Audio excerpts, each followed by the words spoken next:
Hello, everybody. It is me, your most beloved Margraven Mayor, Mettie Portier, at your service. We're back at it with Lies of P, and last time I got my ass absolutely fucking kicked, though I was also feverish, so let's see if that was just me being sick, or if I can actually jump into Lies of P and not get absolutely brutalized. All things considered, I think I'm going to get absolutely beaten the fuck out of as it goes. All right. Last thing we were doing, we were fighting that woman of illusions. I forget her name. Krot has erupted into absolute fucking chaos. There's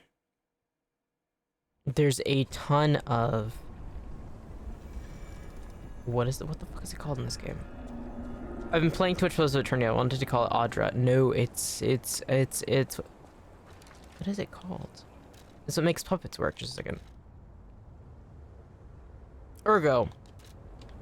A bunch of Ergo ore veins opened up and are bursting through all of the cities and architecture. So wow, awesome. Yeah, just what we want for the city of Krot that surely hasn't lost enough. Luckily, it seems like, based on the story, it doesn't seem like Ergo can be really found much of anywhere else in the world. So at the very least, I do believe this is a very localized end of the world. If they have been exporting puppets that have also been going haywire elsewhere, it's probably just the ultra wealthy that's getting fucked up.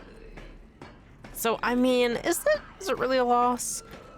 Yes, but it could be way worse. Just your MFKR. What's up, nerd? Hello, welcome in. How are you doing? Been busy getting some pee? Hell yeah. Of course.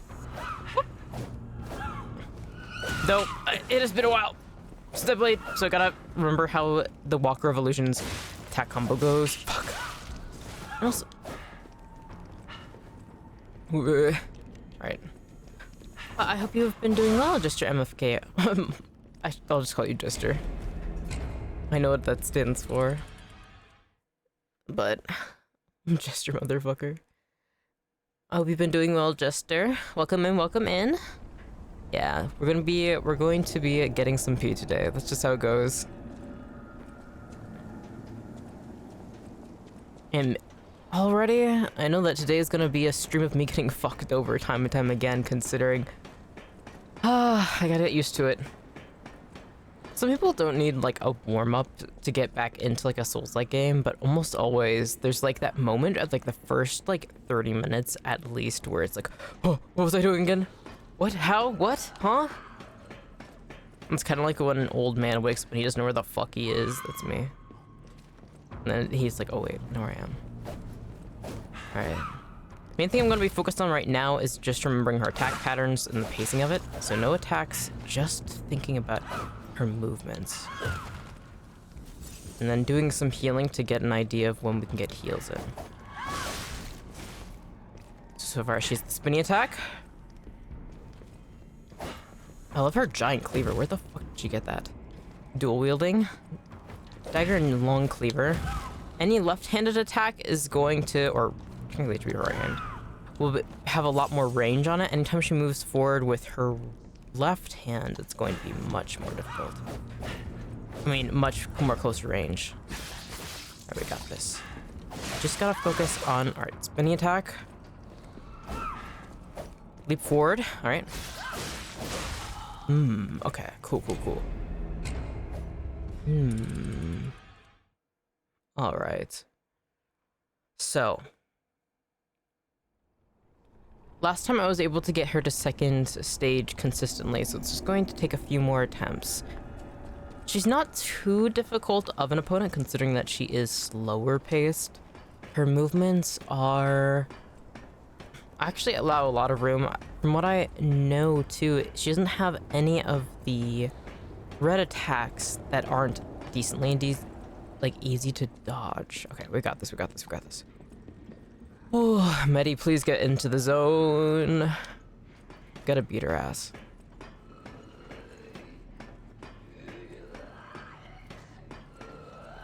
Alright. I wonder her deal is.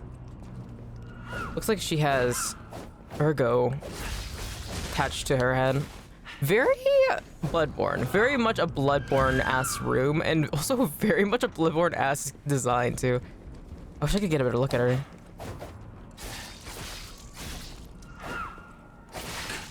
Fuck, didn't know she was gonna do a follow-up. My bad. Fuck. Alright. Focus. Whoop. Fuck. Whoop. Yep. I did not need to get that Ergo. There was only one Ergo of that. Fuck. Focus. Alright. She's definitely a boss that would be easier to get through if I focused on perfect dodging as well. Being able to stun her attacks, I mean, I could focus on that. Choosing the very much rhythm game option. Those who know how to like parry and do perfect blocks in Souls-likes are always like, they're truly playing the rhythm game aspect of it. Because it is like you have to get it on that perfect. I miss playing rhythm games. I used to play a lot of Idolmaster, A Million Live, because my friend was like, I need somebody to play with, please. And I'm like, okay. And I enjoy idols. I think they're cute. So, but it's been eons since I last played it. Okay. Alright, don't get greedy with swings. Focus on just getting one hit in. Heal. Okay. Fuck. Does she have 3 arms? No, no, no. It's just her sleeve. Okay. Mettie, focus. Whoop. Should have healed right then. Alright, she almost has a 3 attack follow-up after that one. Okay, we got this. Whew.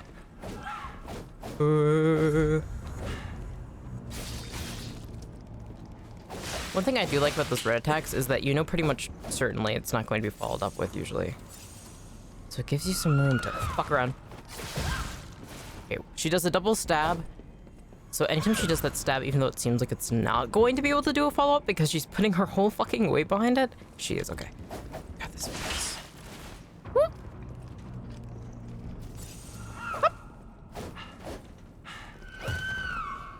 Fuck. She almost... Oh. It's gonna be a while. God damn it. You know, it's fine. Some days, I'm just gonna have a stream where I'm gonna be spending fucking eons fighting a boss, and that's okay. It's not even that difficult. Fuck. Alright, we got this, we got this, we got this. I just gotta get into the Mettie lock-in zone. Woo! Oh, Theta Restart! Welcome in, welcome in! What's good? What's good is... Oh, I don't know, I just keep dying. I'm doing pretty good today, though. I'm finally recovering from illness more, so I'm very excited to keep going. And my new cover came up today, got posted today on YouTube, and already I'm very, very happy because it's gotten a positive reception. So I'm very, very happy about that. How are you doing, Faded? Hope you've been doing well. Hope you've been thriving, enjoying yourself. Most likely today's stream is just gonna be me dying 5,000,000 times to bosses, which, I mean, I did make the title of the stream, How Many Times Can We Die in Crot, so it's just... it's unfortunate, like, as a ghost, you know, my specialty is, dying, so it's just how it's gonna go. That's kind of the fun of Souls-likes, right? Dying over and over again, having to put an effort to get rewards. I like that. I think that's one of the reasons why, like, in general, I have a very strong work ethic. Like, I really actually do love being a VTuber because of how much work I can put into it. Like, all of my thumbnails, all of my artwork I do, I just, like, I mean, it's fun having to put in all the work. And I feel like Souls-like have this very similar appeal, right? it's through your own efforts and repeated attempts that you end up seeing progress and getting somewhere.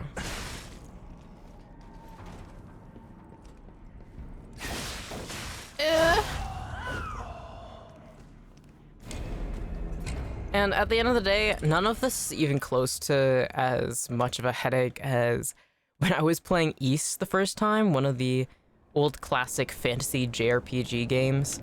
Like, if you ever see the time I got isekai'd into and there's like a demon king and there's like a hero, Ys, Y-S is how it's spelled, is like one of the games that like set that precedent. It's so, I love the games immensely, but the final boss for it is absolutely insane. You're alive for genuinely like 5 seconds and then you have to restart again. And the way the mechanics work is just insane. I love the Ys games, but oh my god, the early ones are brutal when it comes down to the boss because it's like they still don't know how to fully get like hitboxes set up right or what proper balancing was. And so it's like, it's interesting playing those older games because it really is a thing of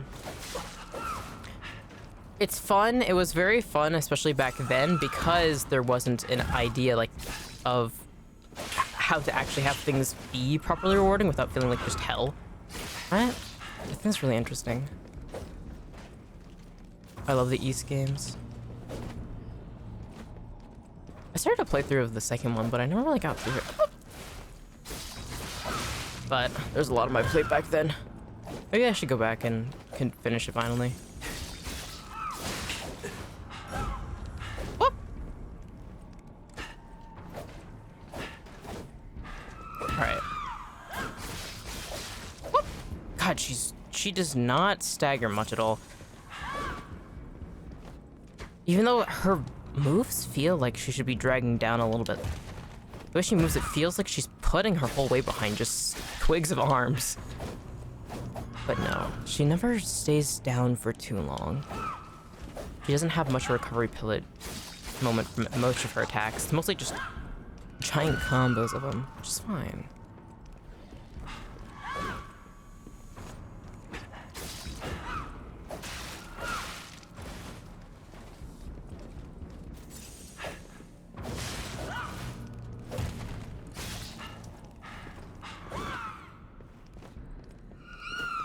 Fuck.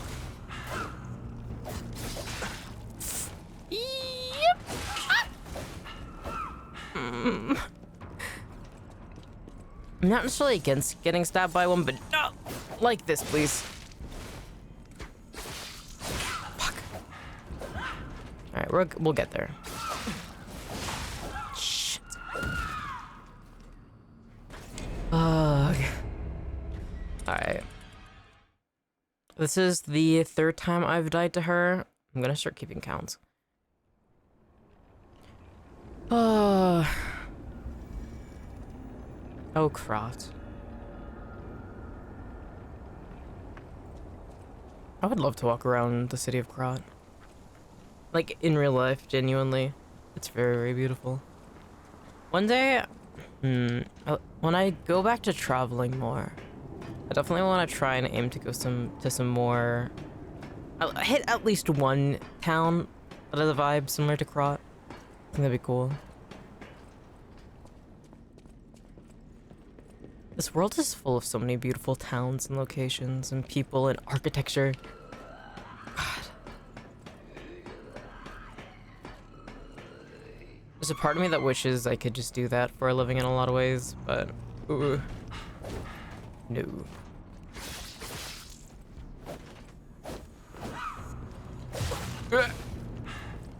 Okay. Ah! Fuck. Heal. You know, fuck you. Light up. Fuck. Oh, I just remembered. The way I can shoot faster without having such a long reach time. Fuck. Did it wrong. I ended up unlocking the dodge and shoot ability.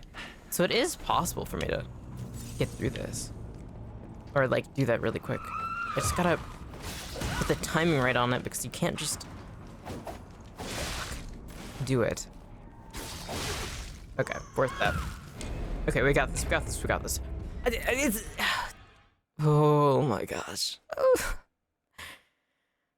right. You know what?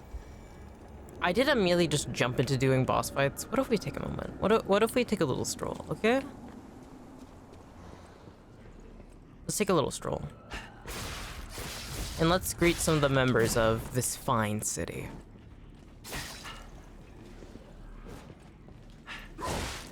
Fuck. Because once I get used to just playing the game in general, it's gonna make it easier. And there's a shooter in here. Just a fucking moment. Wait, what sword is he using? Kind of looks like a long cane. I want that.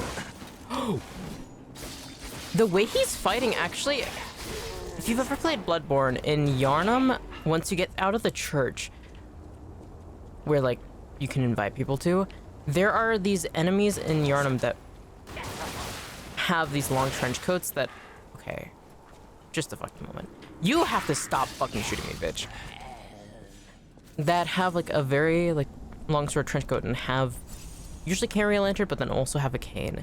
And that thrust forward, I merely got flashes. It was like almost as all of a sudden I was back in Yharnam. Wow. God, that's cool. I'm pretty sure that this company was probably big Bloodborne fans. I believe there's another guy in here. Keep hearing the growls and grumbles.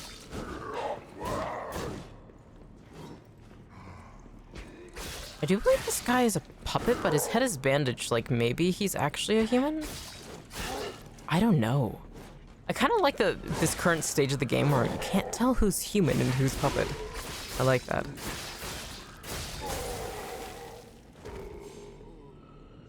But considering the bandages, I suppose it is a human. Alright. Just somebody way taller than our sweet Noki. But... I mean, Noki is really, really short. He is... Anybody he stands next to, he's always, like... Like, I wouldn't be surprised if he's a bit, like, close to my height. I think wouldn't be surprised if he was, like, 165 centimeters, maybe. Or 5'5", for those using US units.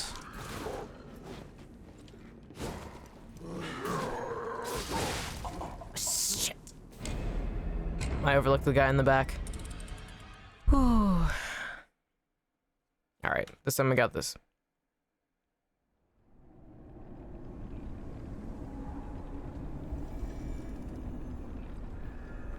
Alright, I've done my little bit of a walk. Let's go back in it. You ever have moments like that where you just need to cool your head and you go on a little walk and then you're like, alright, I got this. I feel like that's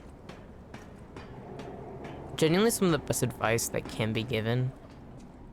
Because sometimes you really do just need a moment by yourself just to take a walk and look around, and it helps you put things into perspective in a lot of ways.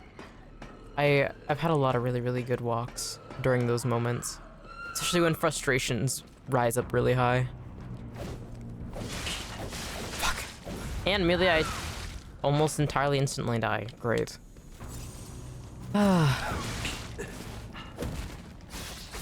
Didn't think Walker Evolutions is going to be my biggest op right now. Fuck.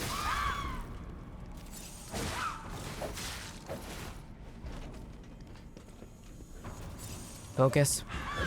I just have to memorize their moves.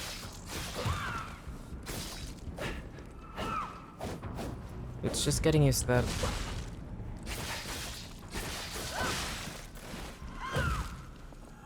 Fuck. Okay.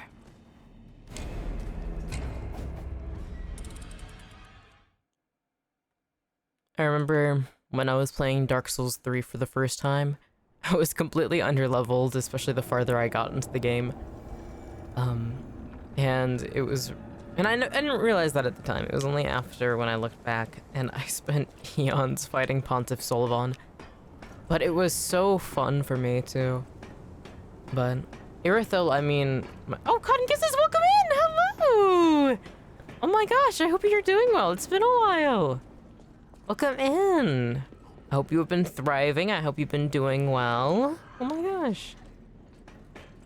That's awesome. Good to see you. Yeah, but I still to this day super love Irithel from Dark Souls 3 because, like, I mean, it's my computer background on every single computer, PC, laptop I own. My second monitor is just 2 different shots of Irithel. It's funny. I've been stressed college. Oh man, I can imagine. I hope that you've been doing well in your exams and homework. That shit sucks. If anything's gonna stress you out to all hell and back, it's definitely being in college. My god, I thought I did my 8-hour project wrong and so I redid it. Oh my god. 8-hour project having to be, oh my gosh. I'm so proud of you for Cotton Kisses for going back and redoing it though. I'm like, if it were me, I probably would have said, oh god, I'm not fucking doing that. They'll just take it fucked up. Fuck. But oh, I'm very, very proud of you, Cotton Kisses. You've been putting in so much work and effort, and it's not at all easy to be a college student. Being a student in general, just it's very, very rough.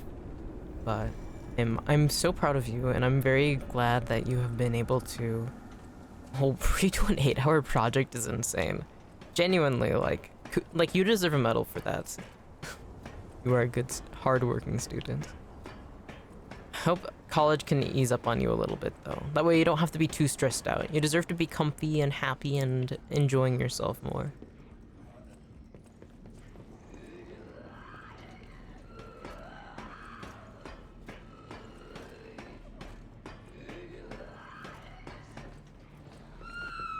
Alright, back in it. So what are you up to? I'm currently playing Eliza P, trying to get through the city of Krot. Dying at 5,000,000 times with the Walker of Illusions. Before that, I was working on recording vocals, actually, for next week's musical cover. Old games with TI need someone to be proud of for how little work I do. I'm proud of you too, Faded Restart. Do not worry about it. Now, we may have Cotton Kisses be outstanding college students, but hey. You hanging out with me, enjoying yourself, playing games, having fun, you can also be proud of that too. Everybody has their own way through life. I mean, all I do is, just work on VTubing and just taking care of the house I live in, really. But hey, any way to find your way through the day is something to be proud of. You know what I mean? Being alive is a lot of work. Just eating 3 meals a day, hydrating properly, trying to make sure you have like a varied meal, like even just waking up sometimes, brushing teeth. So, I'm proud of you guys. Anything else you do on top of that is worth being proud of. Oh my gosh. I kept getting to her second phase consistently before, but oh, I'm so out of my element. And I thought I was bad because I was feverish. No, I was doing better while feverish. No, for real, using the bathroom like 7 to 8 times a day is hard work. Literally. Oh my god. It's such a pain. Seriously? Sucks. Like, that's a lot. It is! Because on top of that, you have to be also making sure that you drink and eat enough to even use the bathroom that many times. And that's how, like, that's... being alive sucks. There's a lot of beautiful things about it, but it's a lot of work.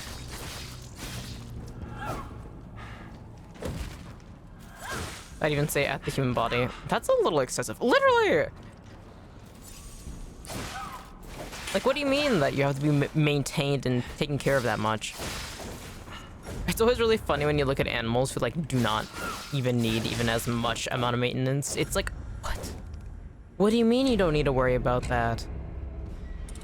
What do you mean you can just have a ton of water stored in your body, that way you don't actually need to hydrate that much? Why can't I have that? The amount of food and nutrients we need? Like, come on. Of course, there is a downside to also not eating properly, though, because I mean, like, koalas only eat eucalyptus, and their brain is literally just smooth all the way across, so they have no wrinkles in that head of theirs. What do you mean you could just eat whatever that green stuff is on the floor and live good? Literally! No thought, just head empty, just eating the green shit on the floor. You know what I mean? Like, that's so easy, that's so good. Something too is that, like, humans are also very prone to way more allergies that other animals are not at all really something they struggle from at all. And it's like, oh, what do you mean you don't have to worry about what you eat to such a large extent because your body's gonna be overreacting? I want to live the cow life. I support you, Cotton Kisses. Once you go through college, you can go into the pasture and truly live the beautiful life of a cow, I believe. I love cows so much. They're so stinking cute. I absolutely adore them. Would it be a little hairy cow out in a field, enjoying themselves, eating just grass and having fun? Playing with a ball? Cows are actually super cute. They are! I love seeing them play with bouncy balls and other things, and they just like to have fun, and they're so cute. Those Highland fluffy cows are the best. Cutest, aren't they? They're so cute. I love them so much. When I went to Scotland, I got people several different, like, variation, like, like, I always have to get, like, some touristy, like, knickknacks just for, like, souvenirs that I can give to people. And so I got, like, a ton of Highland cow-related ones because I'm like, everybody likes Highland cows. Me, who just believes that Highland cows are some of the cutest things. But even, like, your standard cows are just really, really cute. They've got such soft personalities usually, too. Like, they're just the biggest sweethearts. Aw. I love cows.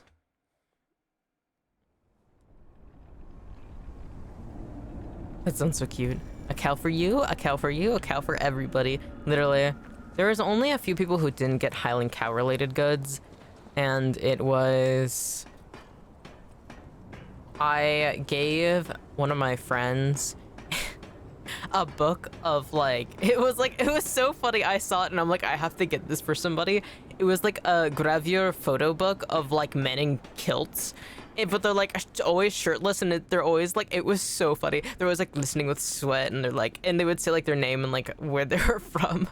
And it was just so fucking stupid. I laughed my ass off when I found it. I was, like, it was when I was traveling in Inverness, and they have the Victorian market there.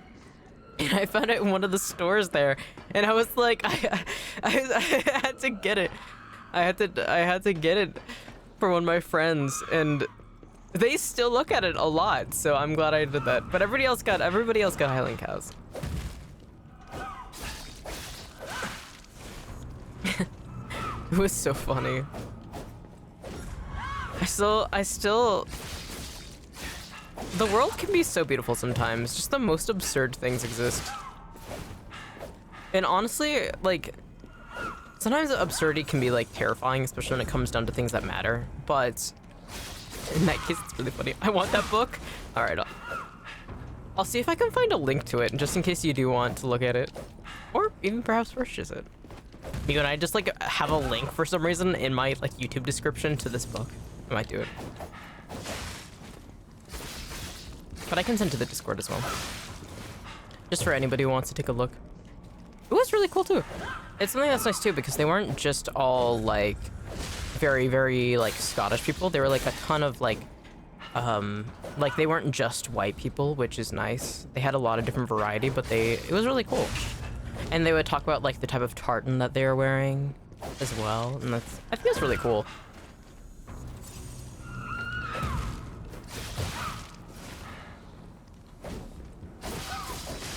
Alright, I'm also dying repeatedly, but I'm definitely getting way more in zone against Walker Evolutions. You know what? Being busy has really made me really appreciate just sitting down and reading. I was reading before, but I really appreciate it now. Oh my gosh. I understand. It feels like such bliss when finally work has, like, eased down for you and you can just sit and just pick up a book and read. And that's one of the reasons why, like, I love reading. I love reading so much. Just sitting in the nice quiet, Sometimes even having some nice music going and I'm just reading my book.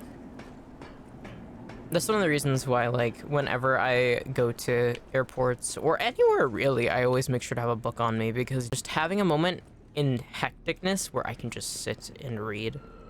Oh my gosh. That is a balm on the soul. It's so good. Ooh, next time I do a drawing stream, I want to draw the Ghost Town Public Library. There has to be one. There's no way that we are not going to have a public library.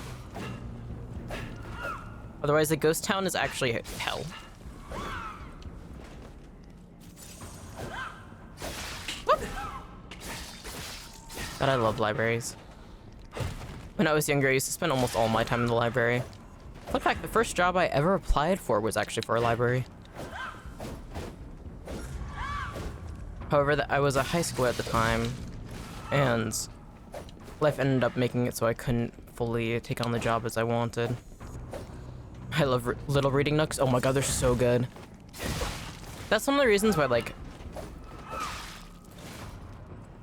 obviously I have the ghost town, but if I were to ever seek true home ownership in the waking world, I definitely want to get like a really nice historical home that has some of those nice little reading nooks, because there used to be a time when architects actually were like, I think we need to put a little reading nook there. We need more reading nooks. I also applied to be in a library for my first job, oddly enough, even though I hated reading. Whoa, twinning. Somewhere in your heart you knew. I mean, libraries are just a nice environment. I love reading. I remember the people who were taking my application, who had like the interview with, they were really, really impressed with me because I could go through the entire layout of the library and explain where every single genre and shelf was, including like what my favorite books were in almost every single section. They're like, what the fuck? They were really, really impressed with me. Yeah, especially reading nooks by windows. I want one in my room, but I don't have enough any space. Hell yeah. Oh my god, that'd be so nice. Maybe someday. LMAO, you're a little nerd? Of course. It may be a stereotype that those with glasses are nerds, but nope, it's true. I'm very much a little nerd.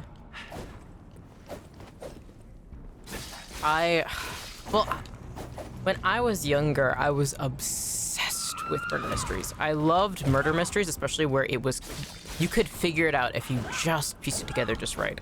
I liked having all the clues there. You just had to really ponder every single thing that was being said, and I loved it. And that was ultimately what got me onto reading.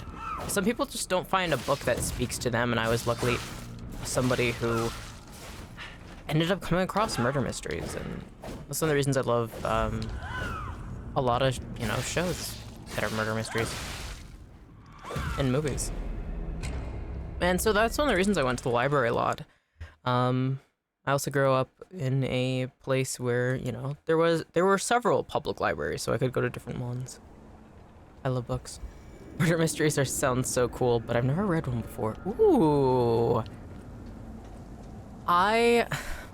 Do I have one I recommend? Oh, there's so many different ones. I feel like for me, well, obviously, one of my all-time favorites. Oh, I totally pick up another book, even though I'm in the process of reading 4 right now. If you want to read a classic, which is absolutely beloved, if you haven't seen a movie or an adaptation of it, but there's a reason why, and then there was none, is one of the most popular, successful, remade 5 million thousand times, was this film, movie, video game. I really, really love that one in particular. That was one of the first ones I ever read, and I was like, this is it. And then there were none. Who's the author again? Yeah, Agatha Christie. Anything that Agatha Christie has written, there's a reason why she's considered a great writer of murder mysteries. I love how it was handled. I love how the clues were all there, and it was just such a good feeling when I was younger when I got to the end and I was like, oh my god, that makes so much sense. Everything clicks into place, and there's this feeling of satisfaction when you're like, So that is what had been going on the whole time. That's something that I really love, is especially because murder mysteries, they will just start talking about the most intricate things. I really like authors who go into a lot of detail about the environment and what's going on. One of the reasons why The Picture of Dorian Gray is one of my favorites is because of the language that Oscar Wilde uses when he writes. I very much love that sort of thing, and with murder mysteries, everything that they write could be relevant or it could be just merely description. So it's really fun to also grab a notebook and write it down and be like, all right, now this has been irking me. Why did she use that phrasing? Why did the author use that phrasing? Why did the characters say that? Ooh. It's also about studying the psychology of the writer and also the characters themselves. It's so good. Also, reading 4 books at the same time, impressive. You got to get through them, Cotton. I believe in you. For me, I think it's part of like my neurodivergency is I really do need to have like several books going at the same time. I have like several, I think 7 right now, tabs open to different web novels that I've been following up every week on. That's a BRB. We're doing an assignment. All right. Good luck on your assignment. No pressure to chat. I'll be here hanging out. Me dying and yelling and getting the shit beaten out of me can be the soundtrack to your success. I believe in you. Fuck. No. This is fine. Oh, this is fine. That's something that's nice too, is that at this point I just like yapping and then letting my instincts get more and more adjusted to her combat.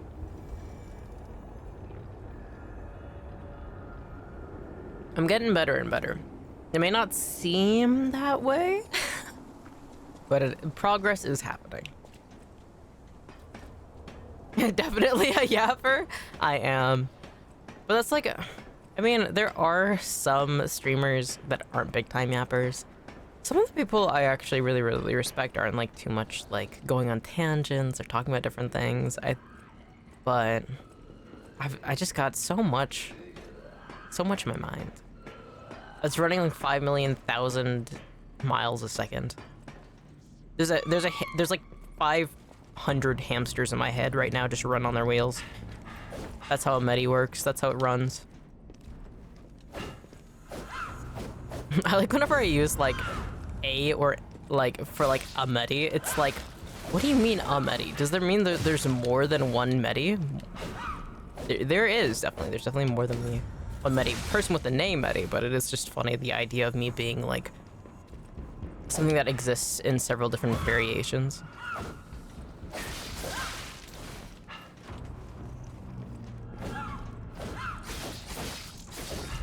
There's only one Mettie in my heart. Aw, thank you. In all honesty, I've never met another Mettie. Though I'm not against it. Mettie's a really cool name. There's really close names. I've seen like Melly, I've seen, of course there's like things like Maddie, Nettie. I've known quite a few Netties actually. But Mettie is usually a nickname for Matilda. And most Matildas I know just go by Matilda.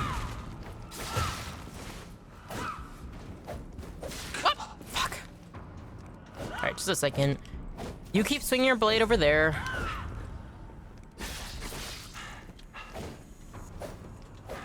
Alright, I'm definitely getting better at her moveset. And then I immediately get fucking slashed up, okay. Alright. Alright. I'm sorry for saying I was getting used to your moveset, damn. Fuck off, bitch. Fuck. I gotta get better at doing the dodge shoots. There we go. Because then it doesn't fucking trap me in just a very slow Noki reloading his gun, shooting it. I think having a gun in your prosthesis is like a very common, or like a crossbow, is a very common like trope in fantasy. But I feel like the recoil would be awful. I mean, obviously also technically not a prosthesis because he is just a puppet, but it's like, well, maybe he is. Because you can't have like Prosthesis. Oh, I finally got to second phase. Why'd I shoot? Why'd I shoot? Why'd I shoot? Why'd I shoot? All right. Okay. I could get a .22 with no recoil. True. It's just something though that like a .22 with no recoil would be nice, but it is like anything with weight in your prosthesis is like with too much weight is gonna cause possible strain and other things. I've been actually learning a ton about how prostheses work and how to actually have them measured and like have them applied and that sort of stuff. It's really interesting what YouTube Shorts decides to throw at me, and that's actually a lot of what I get. I really like it. I finally got to second phase. Me. Ooh, I wonder what it looks like. Tabs and it doesn't even die. I mean, what it is that there's two of them. Oh, hey.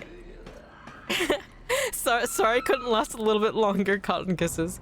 Yeah, second phase for the Walker of Illusions is that there's just the second one that pops up.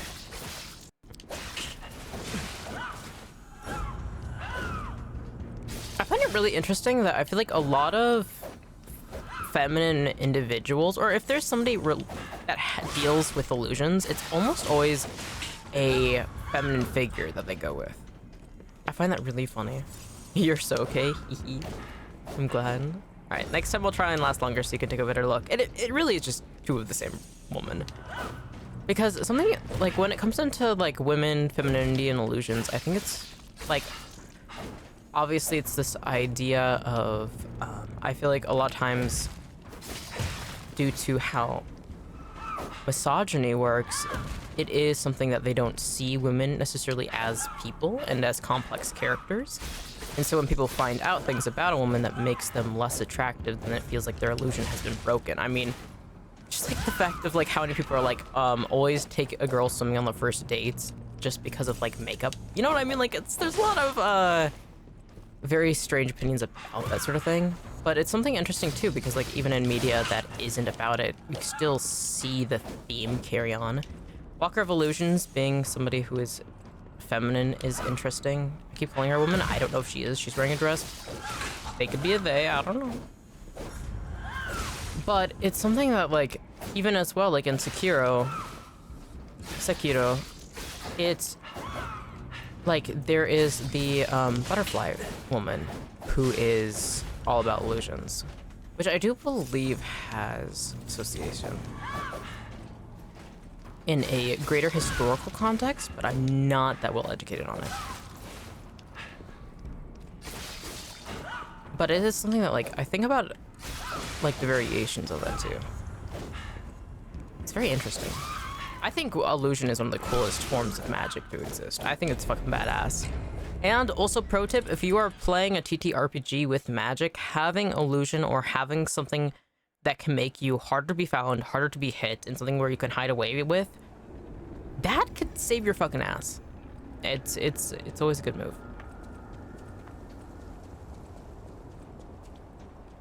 Usually if I'm playing a TTRPG setting, I like to be a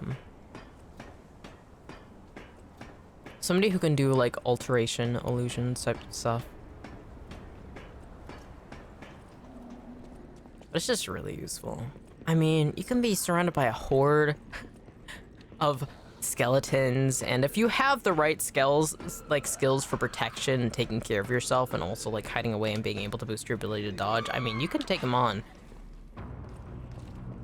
Especially if you have somebody to do the damage that you can also protect.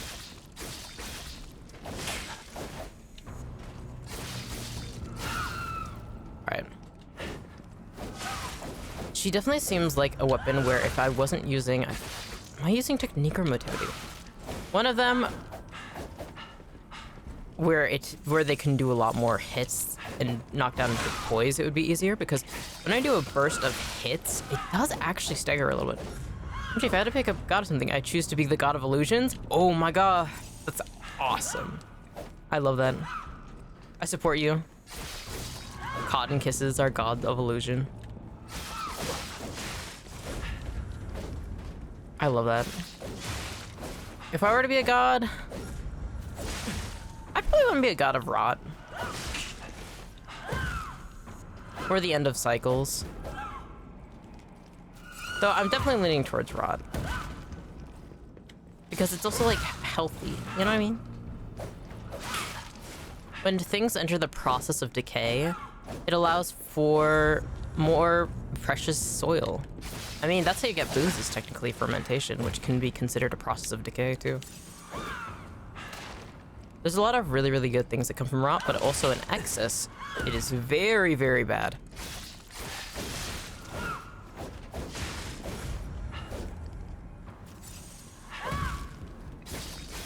Most fertile locations are full of rot. Though, technically with that, technically wouldn't that also be considered a god of fertility then to a certain extent? Interesting. I like thinking about concepts and how they interconnect in a greater cosmic sense. I was role-playing a god of illusions, and my roleplay partner's character went, "It's not just trickery. You should... you should play things... You should people things that can be. It's hope." And that's validified the idea of illusion for me. So cool. That's really cool. I mean, it is hope. Because showing somebody illusion, it's just something that isn't currently real. Doesn't mean that it isn't bad enough. I like it. I like it a lot. Sorry, not Shin. I see. You can show people things that can be. Yeah, I really like that. I never thought about it that way. But illusion is something that it can also bring people hope. Shadow Cotton Kiss's friend. That's awesome. Yeah, you're right. Rot is such a cool as a god concept. Hell yeah. I love rot. But I also live in a swamp right now, so I mean, almost all the most beautiful things I see are due to, you know. Oh, we're also entering, I do believe that yesterday was the official day of autumn or fall. So it's something, or in the northern hemisphere, I should say. And so it's something that I really, really, I mean, you get to see all these leaves fall. They fall from the trees and then they fall into the ground, and then as they decay. Oh, I forgot she could do that. Oh my god, I'm glad she did that again. What the fuck? She has not been using that disruption. That's not good. Because now that I remember, disruption will instantly fucking kill you. I forgot that was one of her fucking abilities. Oh god. My memories are flooding back. I remember now. All of a sudden, I'm like remembering so much now. Yee! Yay! Fall! Yeah! Fall time. God, I love fall. I'm so excited. I want to go get some nice fresh cider, and I want to go and get some Halloween decorations, some more of them, as if my room isn't already full of Halloween decorations. Oh my gosh. I used to always throw Halloween parties. I haven't done so in eons. I won't be able to do for quite a while, but I really do. I really love it. Not to brag. Definitely to brag. My birthday is in fall, so not biased, but it's the best. I am so excited for Cotton Kiss's birthday. I hope you get a crazy amount of treats. I always feel really bad for people who like hate the season their birthday's in. My birthday is also in the fall. Oh, fuck.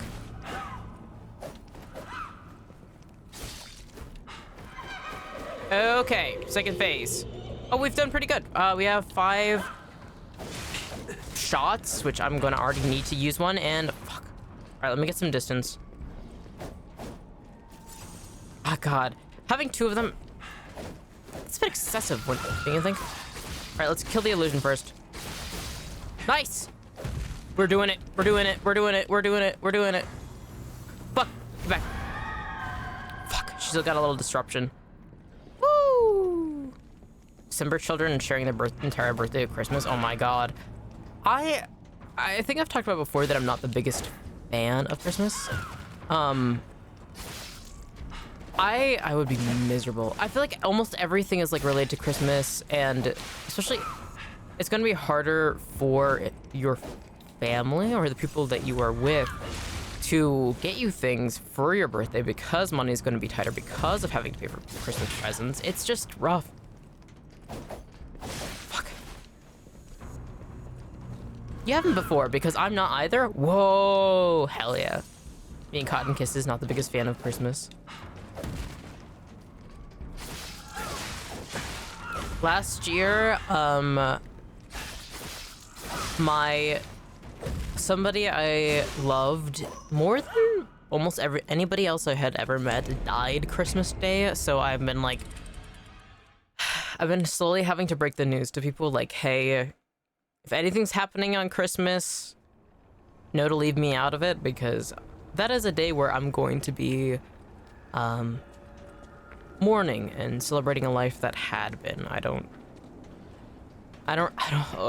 have it in me. Then even before it too, though, I had always been the person to if somebody needs to decorate for the holidays, I'm always the one to do it because I just do a lot for other people, and I really don't like doing Christmas decorations. Really? I just don't like it because it's kind of annoying, but that's a super valid reason. Yeah. I'm not the biggest fan of Christmas because, like I said, I was usually the one who had to decorate for it and take care of everything, and it's something that it struts too when you're living with or you're around people or you have family that are very sensitive when it comes down to what they want for Christmas and how they want it to be. My sister growing up always needed it to be super festive. She wanted to always be surprised with incredible things, have a ton of gifts, and it just wasn't realistic. And it's just, I have always had to really, really cut up. I really have to put my whole heart and work into it because other people weren't able to, both for friends and family. So it's Christmas is more how much of a headache and work can I pile onto myself just to make sure that people's expectations are met. And so I very much am not the greatest fan. I think it's cute, when I give the kids I consider nephews and nieces to gifts and such, and I think it's really, really cute when kids get really, really excited about it, but it's oh, please, no. The Christmas cheer is not found in Mettie. Though I do very much support people who really do love Christmas. I think that there's a lot of good things about it. It's just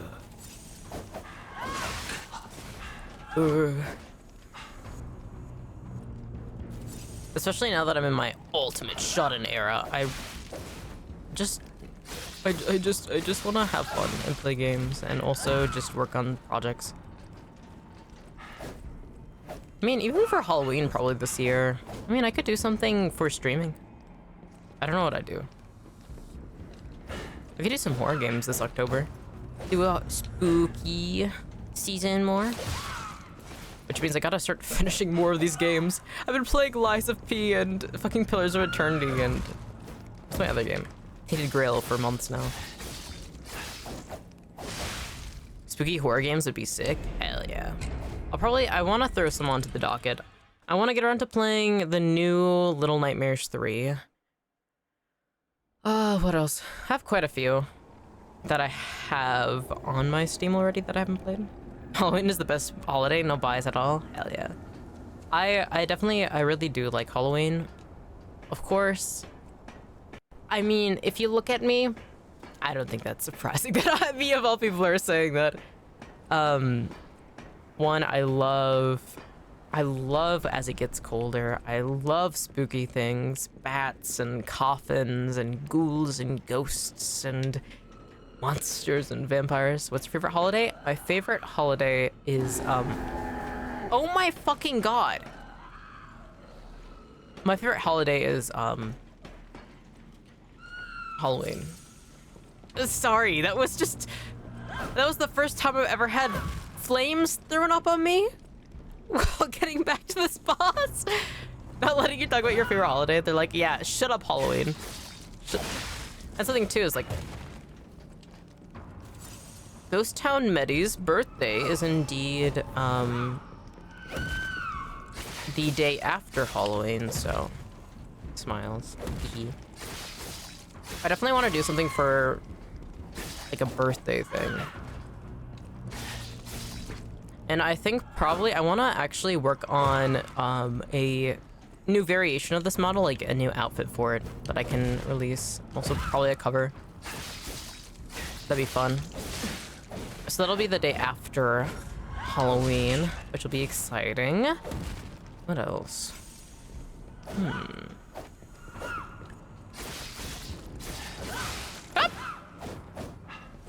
Something too is I really enjoy the celebration of I do believe it's Samhain? Yeah, Samhain. Which I really, really like. I'm friends with a woman who runs like a pagan community, and I always really, really appreciate Samhain. It is a Irish or Gaelic holiday. If you have ever, it's Samhain, and it's about how the veil gets thinner between reality, and a lot of Halloween traditions actually do stem from the traditional beliefs of Samhain. It's really, really cool. Yeah, Samhain if you are curious. It's either Samhain or San. I always forget. There's also dialect difference based, I do believe. I love the way you say Gaelic. Gaelic? That's how you say it though, I think. There's gonna be like one of these days, there's gonna be like, I'm gonna get an Irish ghost town and they're gonna call me out and be like, no, that's not right at all. Yeah, there's Gaelic, and then there's the Scottish variation is Gaelic, I believe. Gaelic for Irish. Then Scottish is Gaelig, I do believe. It's just...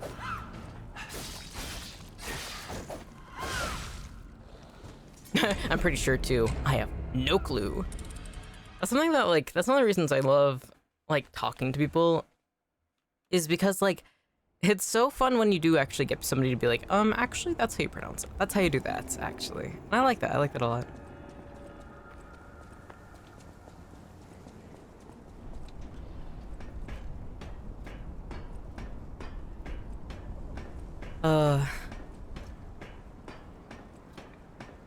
I've always really, really liked researching more about historical things about Irish and Scottish culture. I also find it interesting too when you get more north into like the Faroe Islands and different things. I like history in general worldwide though, because I also like, I've talked about it previously, where I've talked about how much I really find French history fascinating as well. And of course that goes into like the Roman Empire, Kingdom of Savoy, like all these different things. I like history. I want to get more into some of Chinese history and the different cultures around them that has been also taken into now what is considered China. Because there's a lot of different kingdoms and peoples and tribes, of course, that were taken in. I mean, there's a reason why China was an empire, right? I just find it really, really, I love history. I'm a really big history nerd.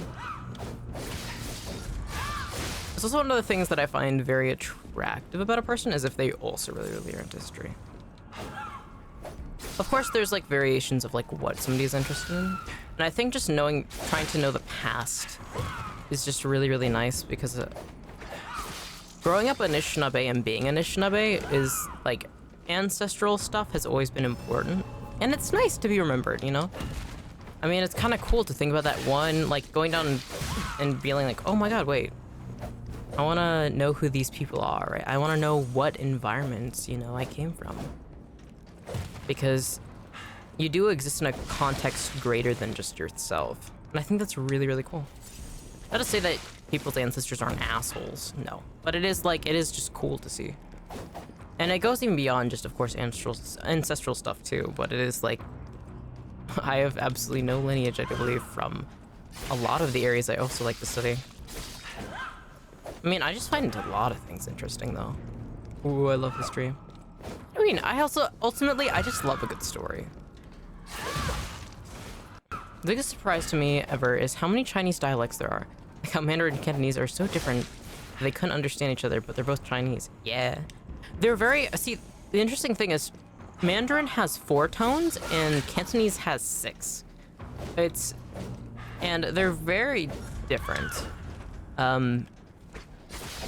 There's some tie over in like linguistic similarities, but there's a ton of different dialects and a ton of different cultural things. That's the interesting thing when you look at places that were empires too. I mean, even if you look at just even a really, really small country like Italy, for instance, they have a ton of different dialects and speaking like variations and all these different sort of like all these different ways of like you know, not really being able to always understand each other. It's really, really cool. Yeah, Italy, yeah. But there's something too is that they even for them they were a ton of different like a ton of different cultures, and they all had their own identity. That's something that if you look at also like one of the most populated countries, India has so many regional dialects and so many different languages within it, and so many cultural differences. It was only because of, you know, the process of colonization that they started having this whole idea and identity of being Indian, but it was mostly influenced by the British, who were trying to help conquer and have their own roots set into India as well. So that's one of the reasons that the caste system is set up the way that it is. And even if you go back like into history as well, like a lot of the Hindu gods originally came from individual cultures, and that's one of the reasons sometimes they don't mash together properly as well. If you look at some of the tales, or how different it is when it varies from area to area, because they all had their own unique identity, and I think that's so fascinating. And you know, I think that's something that people who live in colonized lands that don't have people who have been there for a long while, such as the US or Canada, where Native Americans are not really me coming from heritage of, you know, a lot of the tribes and all these cultural things, like there's still a lot of different variations in the cultures in each state, but it is genuinely like there were so much more variation in speech and stories and cultural differences. And it's something that I feel like, unfortunately, a lot of people don't get up on that. But something too is like, I feel like naturally humans, just based on the area they live, will change a lot too, because Japan is a colony as well, or not necessarily a colony, but was taken over and colonized by not the indigenous people, the Ainu and different ones. Country of weebs. And it's something that I think is really interesting is, you know, so far, like, the Ainu and a lot of the indigenous people of Japan were pushed into the Hokkaido area, and that's where you can really only find them. But even then, like, you know, even though the Japanese what we consider to be the Japanese people, and a lot of where these cultural ties come from, were actually people who came from mainland East Asia. Ah, yes, Japan, the true weeaboos. Oh, I thought I died. Fuck. Truly. It's something that, like, I find just, you know, they have such a distinct identity. They were real Japan until the Tucson happens. It's like something that's really, really interesting. But that it turned into weebs. I mean, I think something too is that, like, I do believe do believe the two sun may be referring to them in World War II, but I'm not certain. Let me see. Now that I've died. The 2 bombs that the USA dropped on them? Ah, yeah. Makes sense, makes sense, makes sense. That's something that, like... I wish I knew some of the Japanese indigenous terms for Japan as well. Because it would make it easier to refer to Japan as a state of colonization or different. Yeah, actually, I've been hearing a lot about that. Ooh. It's very interesting to me. And now there's a ton of different, like, identities that the Japanese people have, despite pretty much most of them originating from that. And they've also, like, of course, intertwined a little bit with some of Ainu culture itself. Like, some terms are actually from that. Some traditions, like Shintoism, is also from that.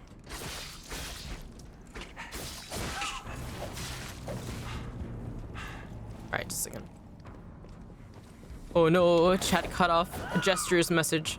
Starts off with, gonna start making cars faster than any country. We're gonna start making tools and anime for hentai for you guys. Don't drop more. Well, obviously I've known about it because I'm American, but also, like, accounts from it. The 2 bombs that were dropped on Japan are something that I do believe are very, very important to learn about, because the catastrophic event that occurred due to them was absolutely horrific. The way that all the moisture were zapped out of people's lungs, all these different tales and accounts of it. Nuclear bombs are something that should never ever be considered an option, and the amount of damage that they've done is absolutely fucking horrific. Did you know that before the 2 bombs, America actually did a series of bombing in Tokyo that also killed a lot of people? No, I did not know. That made a lot of sense. The dumb part is America didn't even know if the bombs would work. They just had them laying around there, like, yeah, let's test it out, so here you go. That's something that, like, when it comes down to the nuclear bomb, it was something that physicists spent a lot of time researching and figuring out, and all these different options, because nuclear activity is a very, very fascinating physics thing, because, well, it's pretty much getting power off of destruction and, like, making things even worse. And so one of the reasons of radiations, it's very complex. I genuinely recommend picking up a book on it, but it's the way that it creates such instability in the cells and environment that a nuclear reaction goes off of. It's something that, like, genuinely, nuclear activity is something that I personally truly believe should have never been leaned upon. And something too is even our own nuclear reactors we use to make, you know, energy and make out energy sources are extremely damaging to the environment as well. And the waste that comes out of them, there's no true way to properly create non-harmful waste out of them. You can pretty much dilute them incredibly so, but it just sucks. Atom is a nucleus. Breaking apart that nucleus apart or combining 2 nuclei together can release large amounts of energy. Yeah. And because of... and mess up everything. Exactly. Because when you do that, it creates so much instability, because naturally the way our world works is it always wants to reach equilibrium. And so when you create large amount of energies that end up creating all these, you know, God. I'm like, at this point, should I just go and, like, grab a textbook and actually start talking about it? But it's seriously immensely damaging. I really do recommend, you know, looking at cases and really researching it, because there is not a world in which I believe you can be somebody who wants nuclear bombs to exist at all, or even nuclear reactors to exist at all if you do research. Oh, you have a degree in nuclear engineering and worked in power plants? That's awesome. I'm glad that, I mean, you made an income out of it, but it's... well, you're aware of how much damage that comes with. There's... ultimately, it's fascinating like, when it comes down to physics and science and math of it, but it's just not the amount of damage it does to the environment, the ecosystems, the people, like, it's just not worth it. But I got bored because I didn't get a chance to have fun, so I went gaming and opened a repair store. Hell yeah, I'm glad you have a repair store. That's awesome. Having a repair store is really, really good. Of course, like, those who work on those projects, I don't necessarily have a bad opinion of that, per se, because it is something that, like, as a nerd, I mean, it's so fascinating. I mean, there's a lot of enjoyment to be found in, like, you know, considering the applications and the possibilities. However, it's just the real-life repercussions of the environment and people, but I'm glad you have a repair store, though. That's fucking awesome. Having fun in gaming and having a repair store, that's badass. Do you do repairs for computers, electronics, or, maybe woodwork? One of the other ghost townies, Mr. Crazy, does, motorcycle repairs and, customizations. So I'm always happy to have another person in here who also likes to do, like, repairs and do work. It's pretty fucking cool. I like it a lot. And oh my gosh, repair stores are definitely needed. Pretty much of everything too.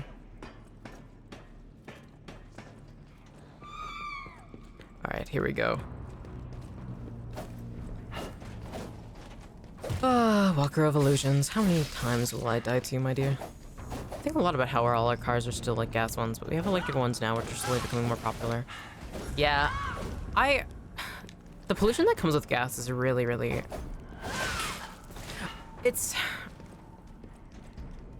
When it comes down to, like, the gas industry, it is fucked up, dude. Every day we switch to electric cars and then leave the ozone alone, literally. It's something that's absolutely horrific too, is like already we can see all these different problems going on because of how much the emissions created from driving so many gasoline-driven cars, petrol-driven cars. It causes. Of course, like, that's something too, is that, like, the monetization that comes with having car-based environments too sucks as well. Oh my god, the amount of wildfires and just climate catastrophes that have been ripping this earth apart. Shit, dude. We are living in terrifying times. And, oh, it's only going to get worse. Of course, something too is, like, don't beat yourself if you do not have an electric car. That shit is expensive. And ultimately, the biggest problem that's causing these emissions are factories. They are factories, they are corporations, they are energy centers, data centers being used for dumb shit like AI. But it's like so many different things that are mostly just due to greed and mass consumption and making a ton of products that aren't made to last.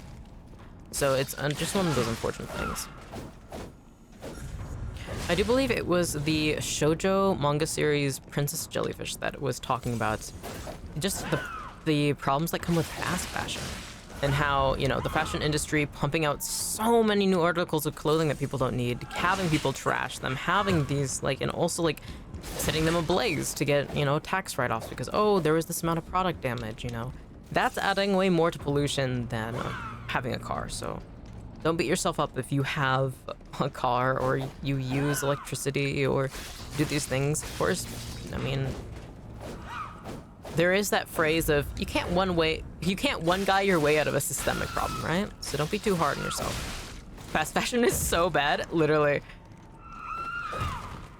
That's something that nowadays almost all of my clothes are secondhand or thrifted. And any of my new clothes, I'm wearing that shit for my lifetime. It's gonna be nice, it's gonna be solid.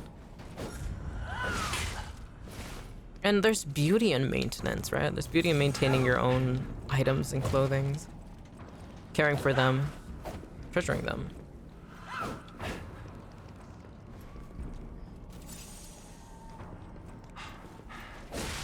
Ooh, big stab. I try to buy from more expensive indie brands when it seems to be just a few people who actually play their portfolios. Me too. I try to follow them a lot more on social medias and such because like there's so many brilliant people who work really hard to make decent things. And, you know, saving up to spend a decent chunk of money on clothes, but then never needing to buy much more again. I mean, honestly, that's kind of the move.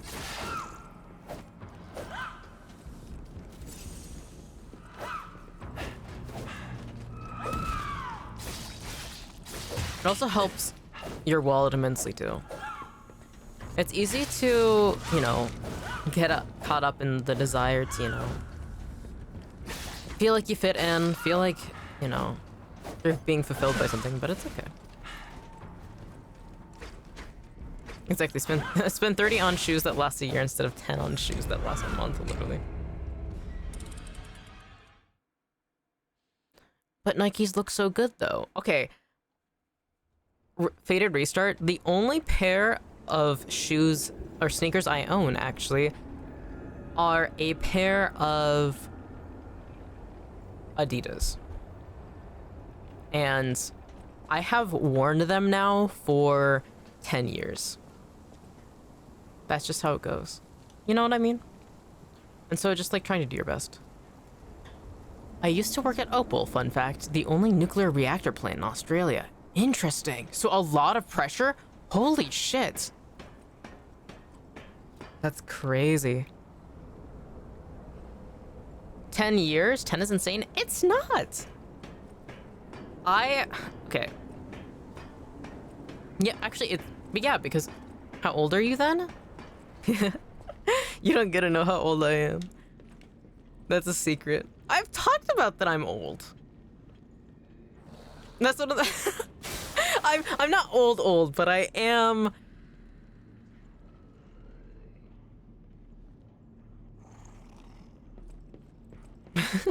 I am a certain age. The amount of dark jokes I made while working there, like you pissed me off one more time. We're gonna bye bye bing boom boom. I mean, that's a perfect time in which you're able to like make those sort of jokes too, though. I probably would be making them too. We know you're old, but we don't have any clue. Well, now you have one clue. The one pair of sneakers I've worn for 10 years.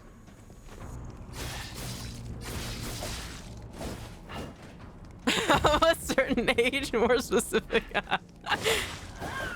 That's something too, is that I've actually been like, I like when people like are like, oh, how old are you? And I say, oh, make a guess. I almost always say, yeah, no matter what age it is. So you'll go back and you'll see VODs where people have said that, and I always say yes, no matter what age it is. I think it's really fun. I'm Mettie, beyond age.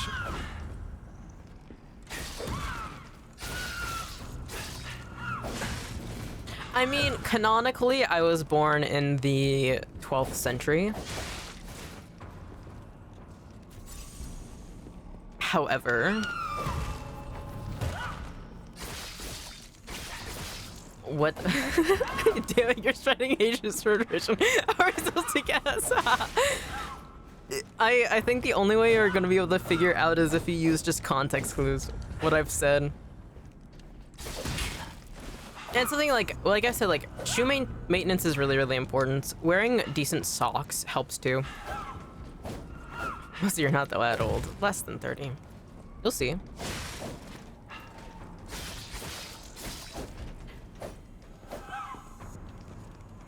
I had to, one of the things I did talk about recently was I was asked if I was gonna play Baldur's Gate 3, and I was like, I don't know if it'd be that interesting because I don't romance any of the characters because I just find them all a little too immature in their place in life currently.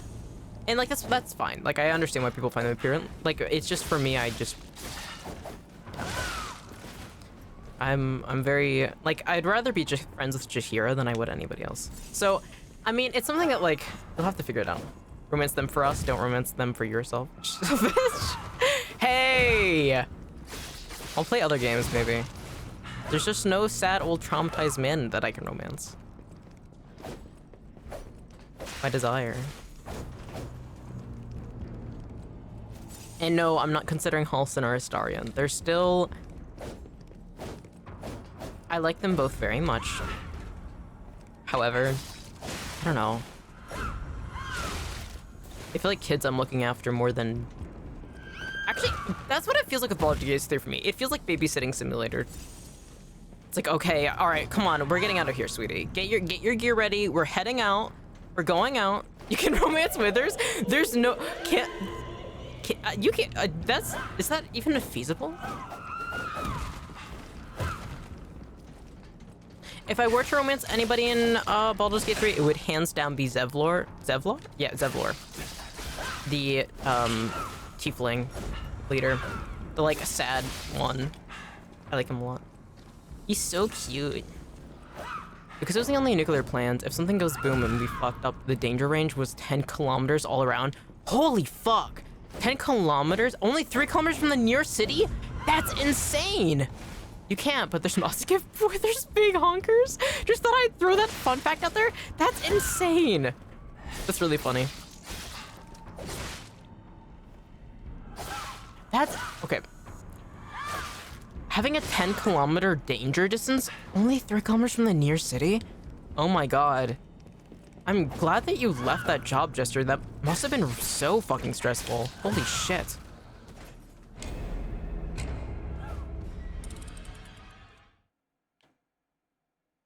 Oh my gosh.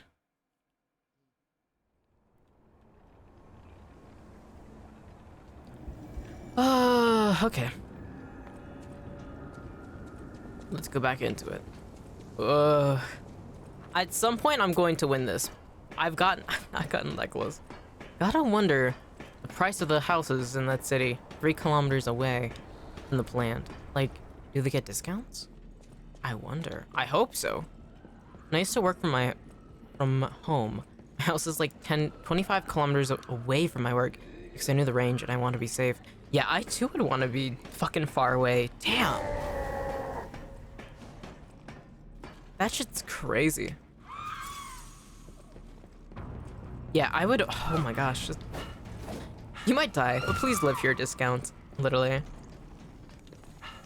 That's something that I always find really interesting when people like boost the pricing of houses around golf courses and such, because if you live by golf courses, because of the pesticides they use, there's actually an increased correlation, which can be assumed to then be causation, of Parkinson's disease. It naturally goes into the well water over time and will actually have a negative effect on your physical and mental well-being if you do live near the golf course. So, pro tip, Ghost Town PSA, don't live near a golf course. I'm about to go live near a golf course. No! Cotton kisses, no! You can't! It's not allowed! And that's just pesticides.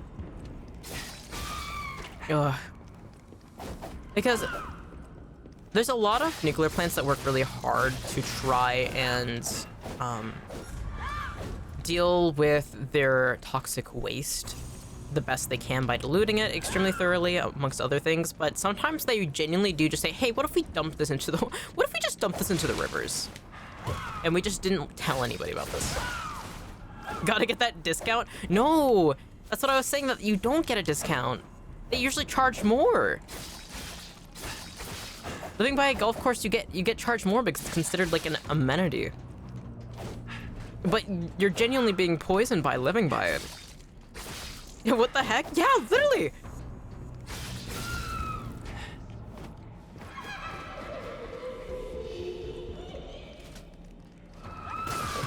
Fuck.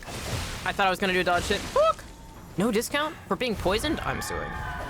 Don't really care about that discount. But an early grave? Sign me up. Alright, faded. Restart. You're already in the ghost town. Don't rush for an early grave. Fun fact, the closest city is Sydney. Oh my god. That... Don't you love when people have the most atrocious city planning? That's crazy. Why?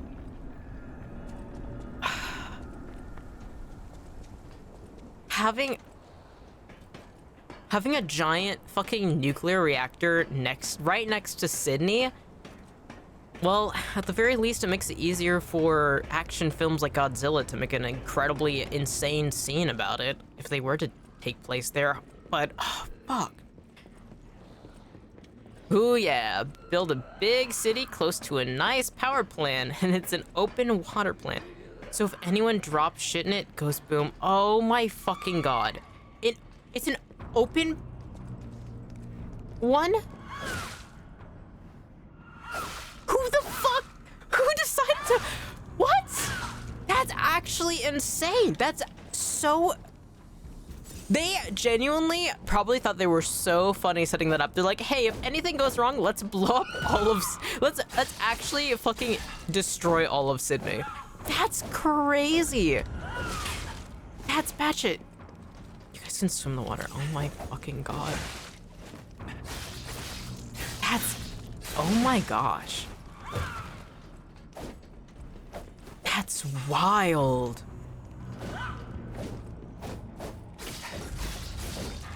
Oh my god. Oh my god, just get on my swim. Cotton? No. Australian Godzilla would be sick. It would be. That's where they should go next. Oh my gosh. I can't. That's actually crazy. Oh, Cotton Kisses, you're banned from swimming in the fucking nuclear power plant water. It's not allowed. You can swim off the coast of the ghost town, but do not go into the fucking nuclear power plant in Sydney and take a swim. Ugh, okay, whatever. I can't even swim. That would make it even worse. Cotton Kisses drowning. Well, well, actually,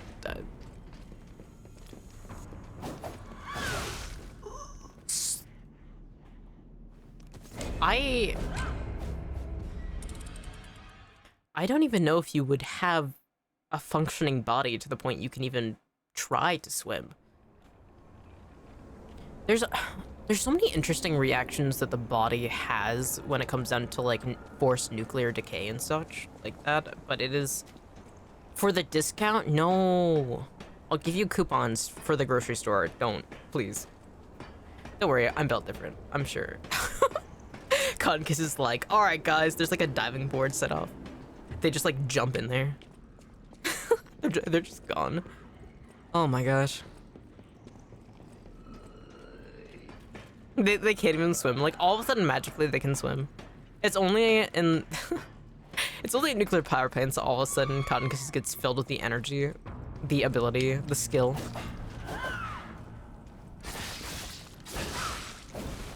She dives in, doesn't come back up. We just like watch. It's just dives in. Just we see just a flop and then just nothing happens. I'm pretty sure this is how heroes get their powers. So, oh my god. The brutalness of that. Oh my gosh. I like how I'm technically playing Lies of P, but I'm not even thinking about it all that much. And it's really is just like chatting time. I like it. You might just chatting, it's just me just fighting Walker of Illusions for like hours. Hey, but I love chatting. I love chatting with you guys. And honestly, I'm doing better actually now that I'm not thinking. Or conscious of it, I should say. I like said what I needed to help figure it out, and then now it's just my muscle memory kicking in. Which still isn't the greatest, but eh, it's fine. Instinct playing? Yeah. My ultra instincts are kicking in. Fuck.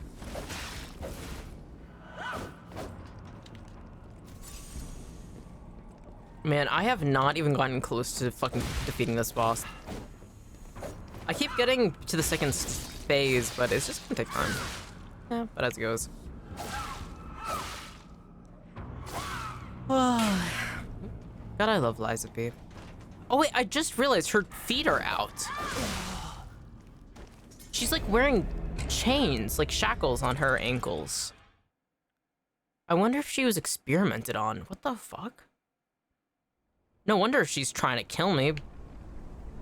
Poor girl probably got fucking chained up and experimented on by alchemists. That's not fun. Damn, that's fucked up. What would they be doing?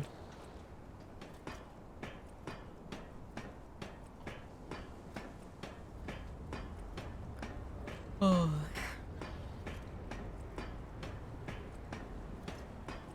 I like how the brain looks like glowing bug eyes. It's just super cool. Hell yeah.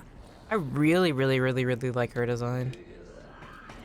Honestly, the more I fight against her, the more I just want to play Bloodborne. There's so many enemies that remind me of that. Anyone want to swim in dangerous water and get superpower? Call me up. Alright. I will remember that. All of a sudden, like, a little, like, business card appears in my hand. It's like, gesture motherfucker, and it just says, want to swim in dangerous water? Here's this number, or Discord message. It just has, like, a gesture motherfucker, and it's like a business card. Pretty funny. Oh, to have a little swim. Oh, gosh. I don't even want to imagine what that would feel like. When I had scans done, I hated the feeling of it in a hospital setting, and that's very minor amount of just various sort of waves going through your body, let alone fucking radiation. What would your powers be as a superhero? Ooh. They get in super heavy duty suits, like going to the moon. Hell yeah. It'd be badass. What would be my powers as a superhero? I don't know. I can't imagine being a superhero. I mean, I suppose I'd just be me.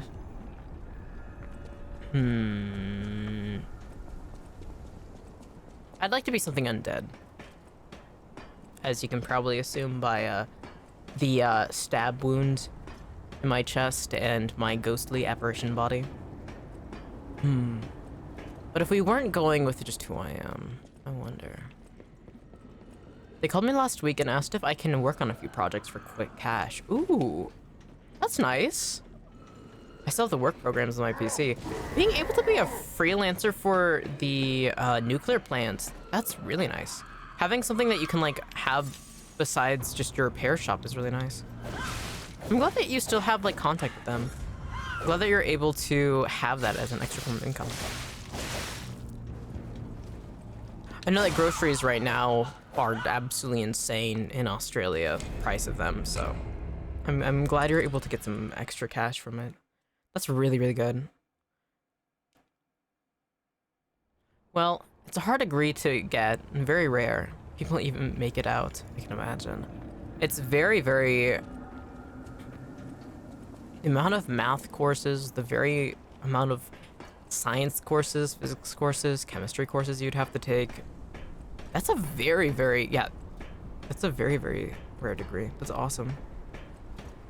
Many superpower would be talking to ghosts, I think. Real. STEM. ... STEM is... Yeah.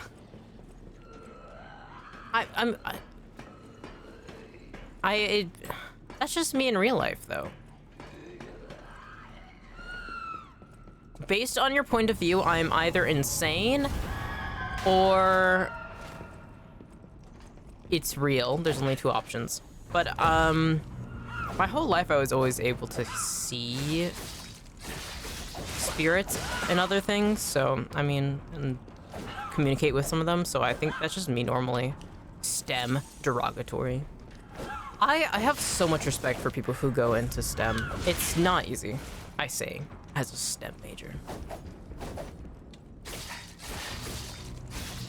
I believe in you, Cotton Kisses. You got this.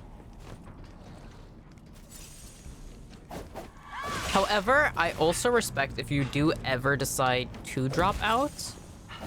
I also respect it as well. I support my hard-working college, Ghosttownmetties, or maybe really you're already a superhero. I don't know what qualifies as a superhero. Like, I'm not Batman. I'm not saving people. I'm not Superman geared up. The lowest paid engineer is getting around 70K a month and he's a newbie. Holy, that's that's a really nice job. 70K, that's pretty fucking good. The EHAD engineers get 180K monthly. That's monthly? That's awesome. 70K a month. 180K a month? That's insane. Holy shit. That's a... It makes sense based on the fucking... Well, one, the job does also have risk, but that's crazy. Anyway, I'm switching my major from comp sci to nuclear engineering. I'll see you guys in Australia. Hey, you know, I support that too. That's so much. Holy fuck. Making a whole ass fortune. That's crazy. I mean, the amount of work that goes into understanding and being able to work on that, that's impressive. Chase the bag. I support you.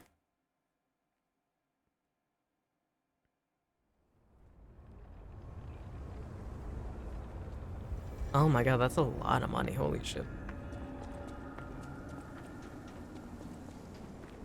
Even like 70K or 180K a year isn't bad. Also, you get that I could die discount where they give you more money in that job. Yeah. Oh my gosh.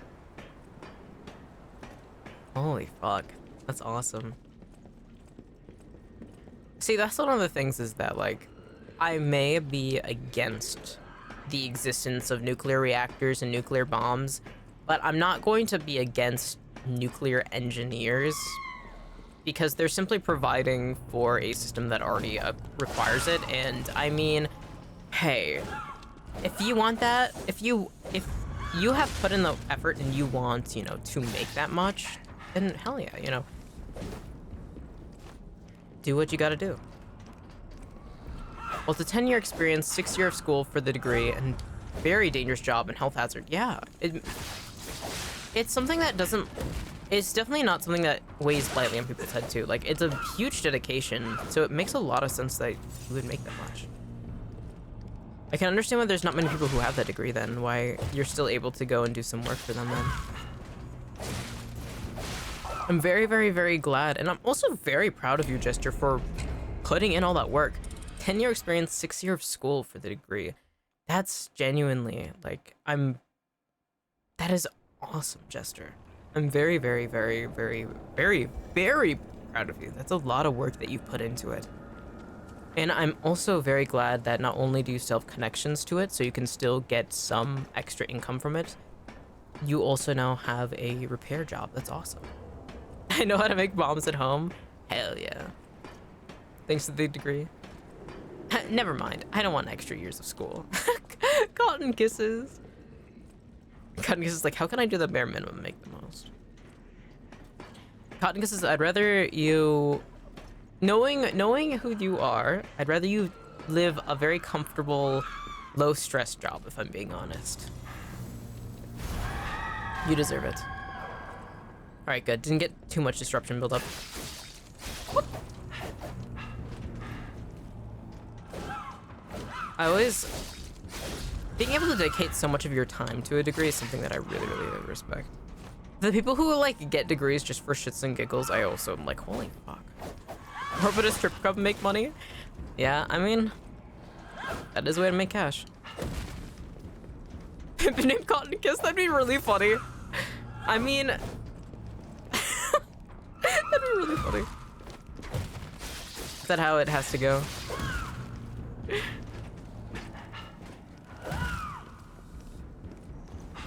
I mean, the name kind of would suit in that situation. Oh my god, my dad used to get degrees for shits and giggles. Oh my god. That's such a slick pip name. It is. I respect your dad, but oh my gosh. See, I like to learn, but I don't like the structuring of school settings. I like to write essays, I like to make PowerPoints, but... if I can avoid being in school, I will. I just like researching.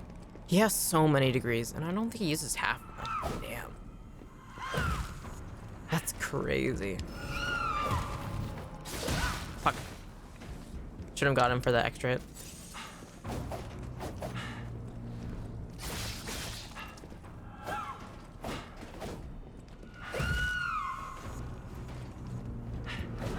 Pursuing education is something that I really do think is very, very important. I bet you did so many projects on furry and vampire. Eh? Me? Not really. I mean,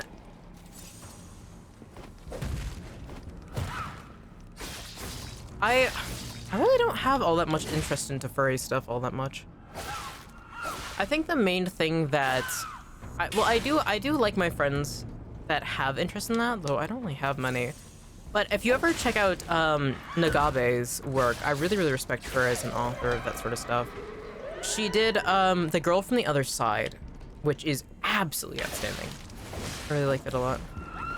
And then with vampires, I like vampires, but I don't know. I think it's very interesting considering the historical background of them and all the different variations of them that can be found. Long ago, he got a business degree and then like just decided many years later to open a business. So it suddenly became useful. True. I mean, it's better to have a degree than no degree at all. It is very useful. And hey, opening a business can be extremely fulfilling, especially if it's based on something that you really enjoy.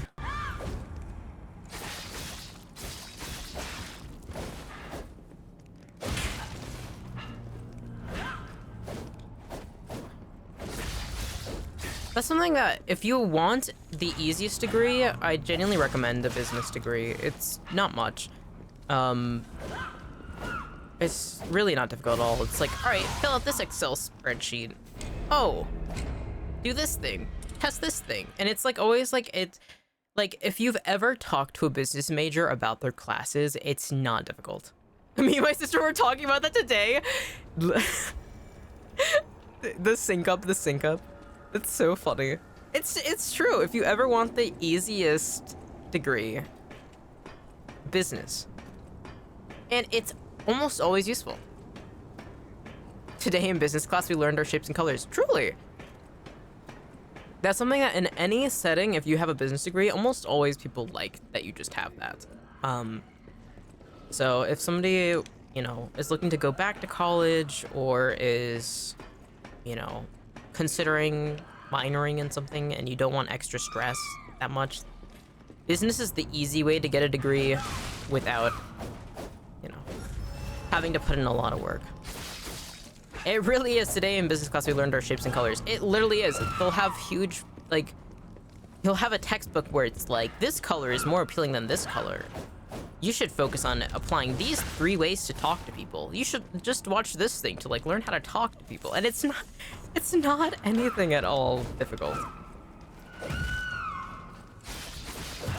It goes to show why so many businesses in our own reality are led by fucking dumbasses. I'm about to go to business now.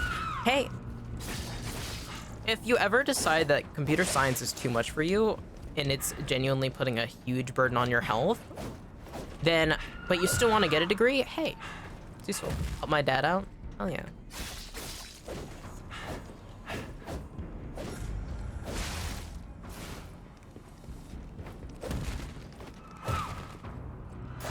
I support you. Anything you want to do, I support you. Of course, take care of yourself though. Try not to put yourself in harm's way too much. You can have a little bit as a treat, but not too much. Definitely not, because I'm just lazy. I mean, being computer science majors, and you've been putting a lot of work. College is nothing to sneeze at, you know?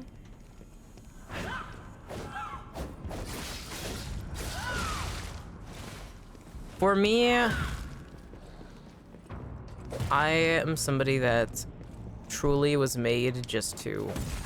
Honestly, in my ideal world, I would probably actually just be living very traditionally in Anishinaabe. Like, if we could go pre-settlers and colonization, I would probably just be weaving baskets and working on embroidery, and then everybody could just leave me alone. That's my dream. I just want to be working on creating, and then also telling stories, and, like, that's all. The dream. That's the way Mettie deserves to live. Hell yeah. I've been reading a lot of Chinese BL Danmei, novels, and they have so many ones where it's like I got transmigrated into a primitive world in another dimension. Almost, it's so interesting how many there are of those, where it's always like some like very nerdy, like never had any experience in relationships, like modern day Chinese guy who ends up going like to an alternate dimension where like there's a lot more like tribal stuff going on, but then also like it's very has its own weird fantasy mechanics going on. It's so interesting. Isekai in books, there's so many different variations of isekai. I'm fascinated by it. And it's a very interesting niche that's very popular in China right now. And I've been reading a lot of the translations of them. I'm like, all right, I've been enjoying them. It's the Anishinaabe part of me that's like, all right, wait. I'm very fascinated by them.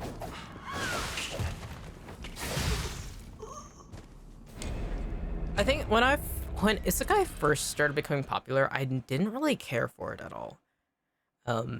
But now as time goes on, I'm so fascinated by these very niche, what should be very niche, concepts and genres and takes on it that are just done immensely. At Sword Art Online, yeah, I'm definitely not somebody that would ever say I like Sword Art Online, but it is something that like now I've come to like a lot of isekai now. But there's so many weird ass things going on. Also, some of the best GL is isekai for some reason. I don't know why. I just really like that. I don't know. It's cute though.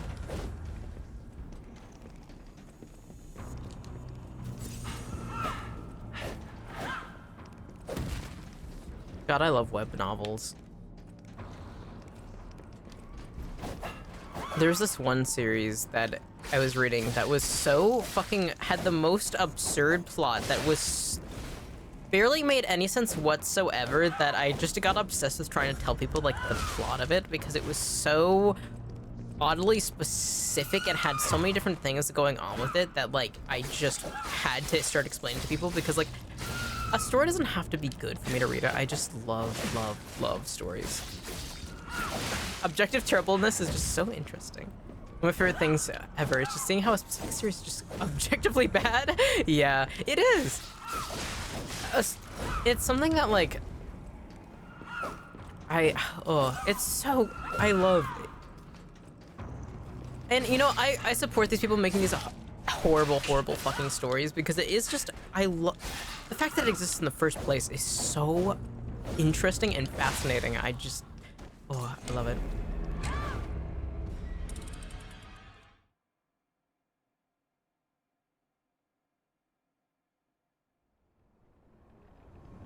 But like, you don't have to be good.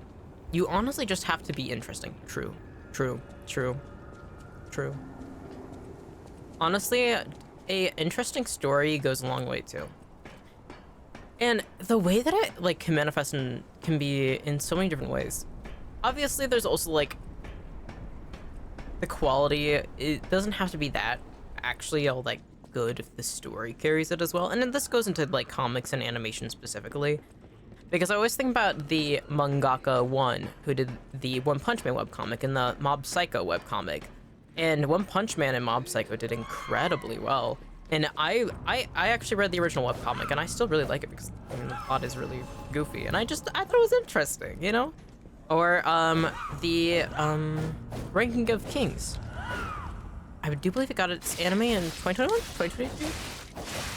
That's a really good series, very fun series. I really like it, and that is something that like the art webcomic is incredibly fascinating. And both like, so one, and I forget who the mangaka for Ranking of Kings is, but when you have an interesting plot, interesting world environment, that does a lot. The quality doesn't have to be there when it comes down to the art, or though the animation was done incredibly well for Ranking of Kings and also One Punch Man and Mob Psycho, but even before it got animated, I mean, they were successful. There's a reason why they were able to get big studios to take care of them. OMG, I watched a lot of Ranking of Kings, actually, which is so surprising. Really? I loved Ranking of Kings. It was really good. But I love dark fantasy, and it definitely falls into that category. Also, the environmental design. I love whoever painted the background specifically. That's the main thing that I love, especially in fantasy series, is when they create an environment that you want to go to, that you can feel. You can, like, there's a presence to it, which I like. Like, there's that moment where Bocchi is in the, I think he's in the woods, and there's that old man.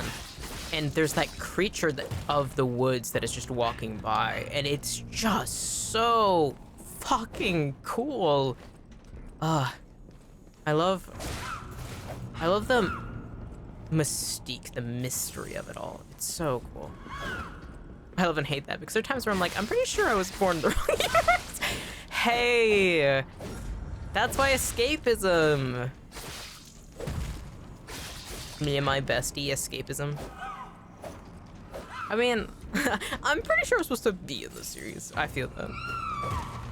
It also sucks too when, like, culturally there's a lot more, like, things in it that are, like, acceptable, or, like, the way they live is like, oh my god. One of the series that I did not expect to like as much as I did was Marimashita Irumakan, or Welcome to Demon School Irumakan, and I just was like, okay, let me read this. Like, I just read so many stories. It had, like, a spookier art style to the manga. But then, like, I just started being really envious of the teachers in that fucking universe, because, like, the teacher storm has, like, hammocks among the halls where if they get sleepy, they can just take a nap there. And they have, like, all these cool, like, things. And they have, like, all of these teachers' benefits. And I'm like, I want that. What the fuck? I was reading this goofy-ass shonen manga not expecting fucking anything, and now I'm like, what the fuck? I should be in this world. Being a cool-ass demon and taking naps, dude? Fuck off. There's problems with that world, but fuck, dude. I want to sleep. That should be me! Literally! And then also all the teachers, I'm like, what the fuck? I want to be friends with them. That's fucking... These are awesome. Also, in that universe, transgender and gay people are just normalized. You, like, whether somebody's non-binary, whether somebody's trans, whether somebody is gay, it's just normalized. So you're not ever going to be, like, weird for any reason, and I love that. How does it feel to be living my dream at random manga? Literally. Shaking my head. I deserve to be in a spooky world where I get to be a teacher with incredible benefits. And also I can be a cool fucking demon, dude. Right now I'm just a really big nerd demon who just streams. And also got fucking stabbed in the chest, but whatever. Genuinely did not expect to like that series as much as I ended up. If you ever look at my Tumblr account, it actually has over 500 followers, which is like absurd considering all my other accounts. And it's almost all just fan art of that series because I like to daydream about it a little bit. Did not expect to like it as much. At all. At all. But that's the thing, is like environmental stuff matters a lot. And then also, I'm so envious.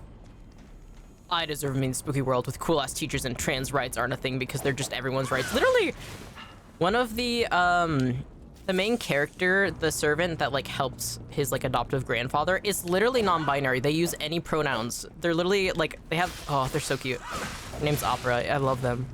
It's like, what the fuck? Also, they're voiced by one of my all-time favorite voice actors, Mitsuki Saiga, who's like, oh, her voice is so androgynous, it makes me want to cry. Heaven is real. Or hell is real, but it's like positive. Starts crying.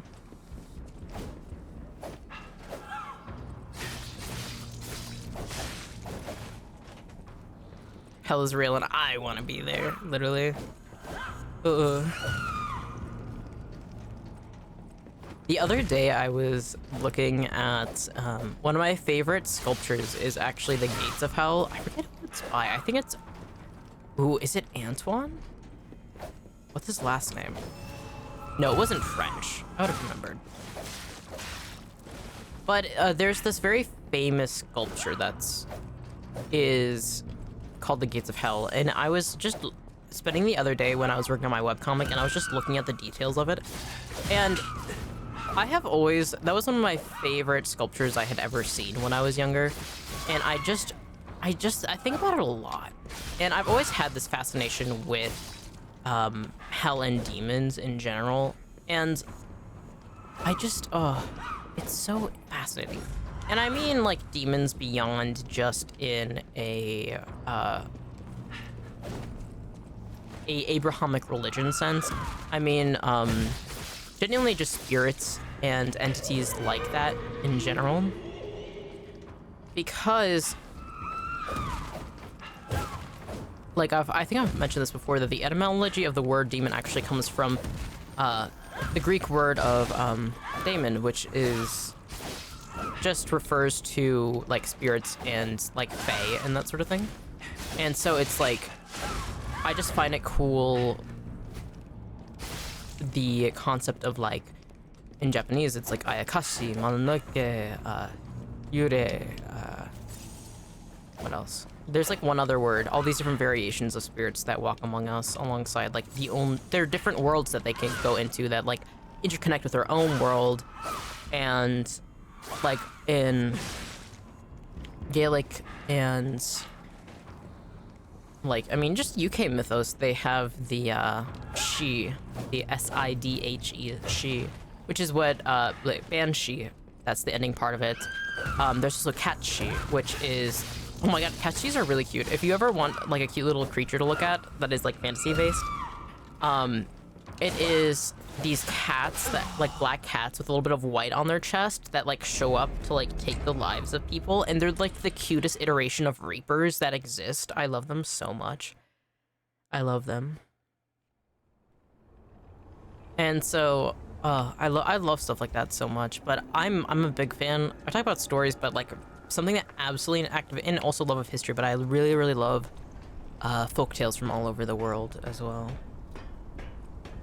Of course, there's a ton of really, really cool, I've been really enjoying learning more about the various Chinese belief systems when it comes down to demons and hell.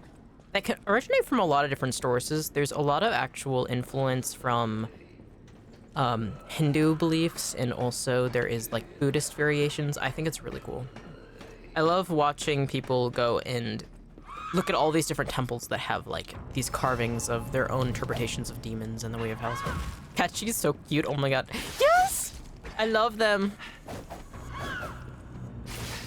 Aren't they cute? Aren't they cute? One of the DS games I was obsessed with was Magician's Quest Mysterious Time. And they have Catchies. Oh, there was a Catchy in it, and he would sell furniture, and I became obsessed with him. He's genuinely one of the most meta-coded characters in existence. I love him. I love Magician's Quest Mysterious Time. It's like Animal Crossing, but you will go to, like, a magic school, and there's, like, everybody around you is not like animals, but, like, there's undead, there is, oh my god, there's so many cute things. Oh fuck, there's like little plant people, there's little elf people, there's of course like a little bit of animals, but there's also like a guy who's just like a telephone with like a flip phone with just like a very monotone face, which I thought was really funny. Like, I love it. If you ever want to look at interesting chibi character design, I really recommend searching up Magician's Quest Mysterious Time. It's really good. Yeah, but the cat shit in that was so good. I love him.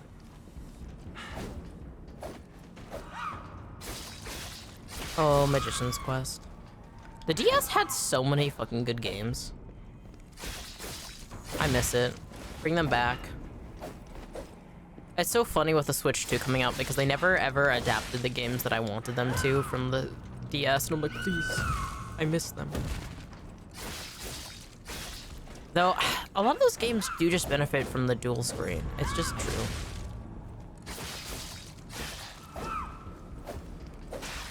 I'm hearing a lot of Nintendo being the worst company ever.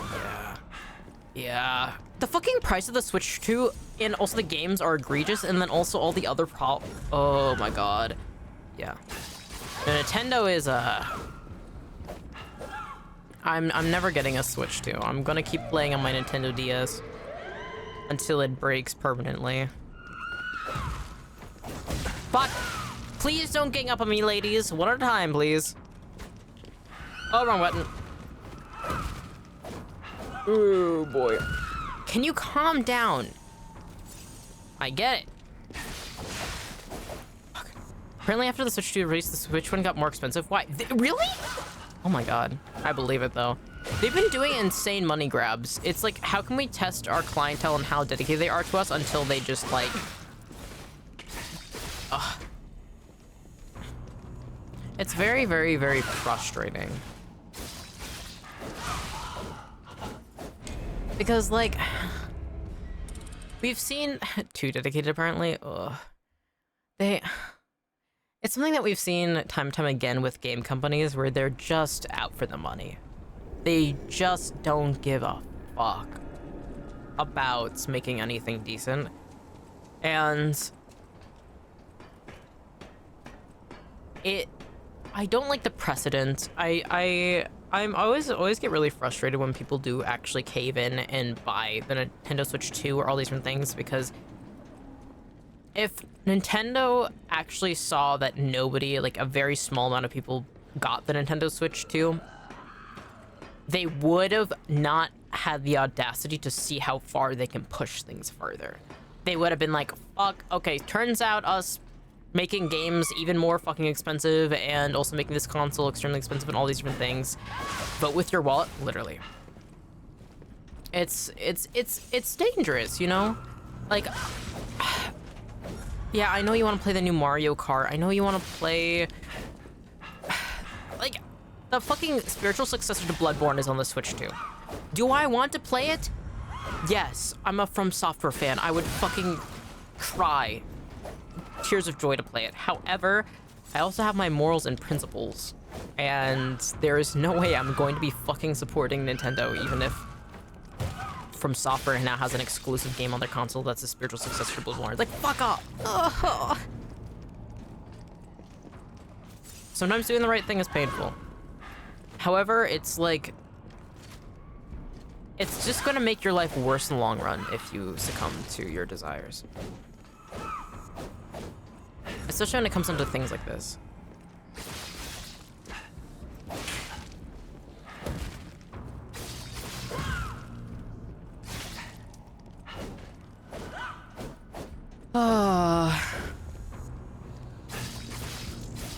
I really did not think that this was going to be the boss I would have the most trouble with. I've never even heard of this boss before. Also, Nintendo does not align with my morals and principles. True. Nintendo actually aligns with the exact opposite of that. I thought I was insane when I first got my Switch, like years after it first released and everything was so expensive. Literally. I got my Switch in... My first Nintendo Switch I got in 2020. The very beginning of 2020. Because I wanted to play the new Animal Crossing game. And I just needed something to just distract and take with me. But Nintendo Switch is one of my all-time least favorite consoles. It has so many flaws. So many of the choices Nintendo made were just insane. It's just that everyone is so used to Nintendo games being insanely expensive. And then also paying for online, that's actually insane. Oh my god. Yeah. I'm very lucky that one of my friends pays for my Nintendo Online, but I do art for him every single month to be like, thank you. And I think the Nintendo Online plan has gotten even more expensive with the Switch too. That's one of the reasons that I really do just prefer being a PC gamer, because paying for online for anything is insane. Two of my friends that live together, they only play online on like console, and I think that's crazy because they pay for both Nintendo Switch Online and then also for like their PlayStation, their Sony Online as well. And it's like, bro, you don't have that much money. Your budgeting is so tight right now because of this. Like, and it's Being a PC gamer is the best ever. I still can't believe some of my friends too have consoles but no computer. 100 consoles but no computer. Literally, like, a fucking nice PC is an all-in-one. You can play almost every single console game. Except for a few exclusive, cough cough, Bloodborne.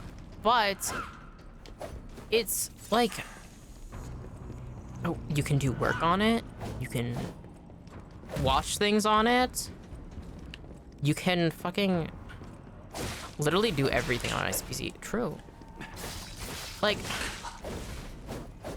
it's just, ultimately a nice PC is just worth investing in.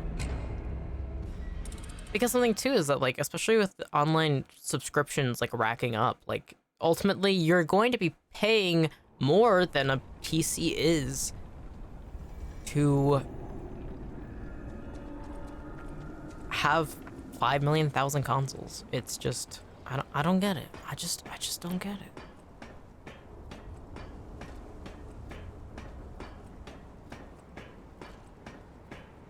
I love being a PC gamer.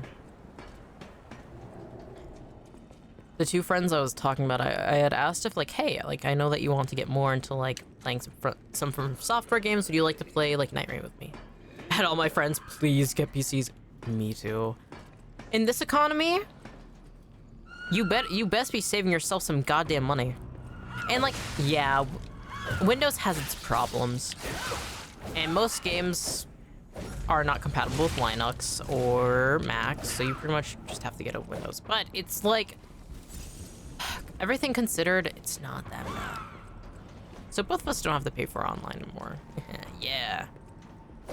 But my two friends were talking about, like, oh, like I was like, hey, you want to play this game with me? I know that you're interested. And they were like, do they have crossplay? And I said, no. And they're like, well, then I'm not gonna play. And it's like, why are you so attached to the hip to your consoles and your online prescription? Please. You can play, also, you can play on the PC with a controller from a console if you just want to keep that. I just don't get it. I don't know. Maybe I'm too PC built. Or actually, I don't know. Maybe it's because I'm financially responsible. I don't know.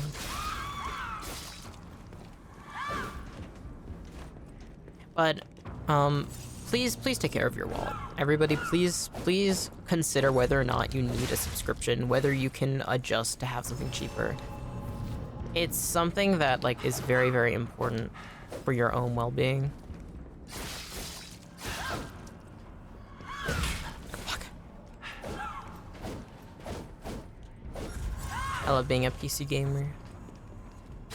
Also, there's a lot of fun indie games that only exist for PC that I love. That are free, too. I'm honestly really happy I have a Switch Lite, because sometimes staring at a big screen gives me motion sickness. But for the most part, I could get my $200 back from my Switch. I would. There's a few games that I really like on my Switch. I could live without a Switch. I could live without any console. I rarely use it now, though. It's something that is actually at my friend's house, and they've been using it. So, I don't know. There was a time where I really liked having a Switch, and I really liked playing those games, but I think, looking back, I didn't need to play a lot of the games. I could not live without a PC. True. I would never get rid of my PC. I might upgrade it eventually. Once. I want to upgrade to a better graphics driver, and then also I want to upgrade the storage, but see, that's the nice thing too, is that, like, a PC is also customizable.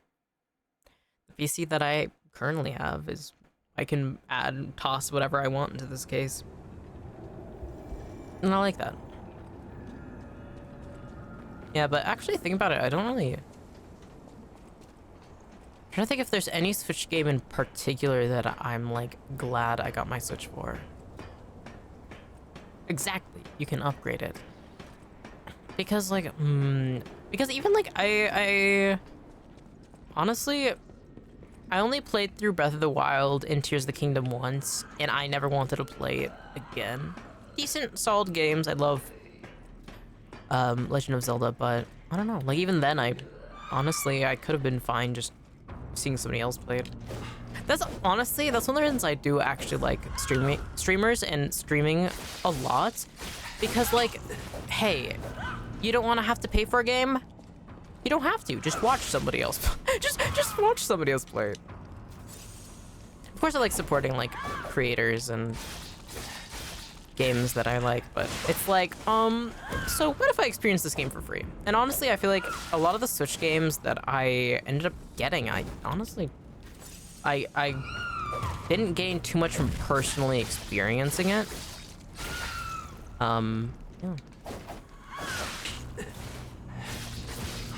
I have to log in. I have been fighting her now for 2 hours. Oh my fucking gods.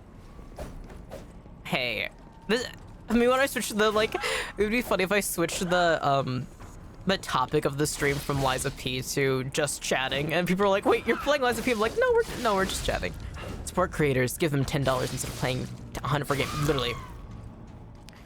That's something that I used to when I was younger. I really liked playing the Borderlands games a lot, but with the current price and the fact that it fucking breaks the game, it's like, okay, yeah, I'd rather get a ton of really cheap games that just support these independent creators than fucking spend a fortune on a game for a franchise that I liked, but it's just like, okay.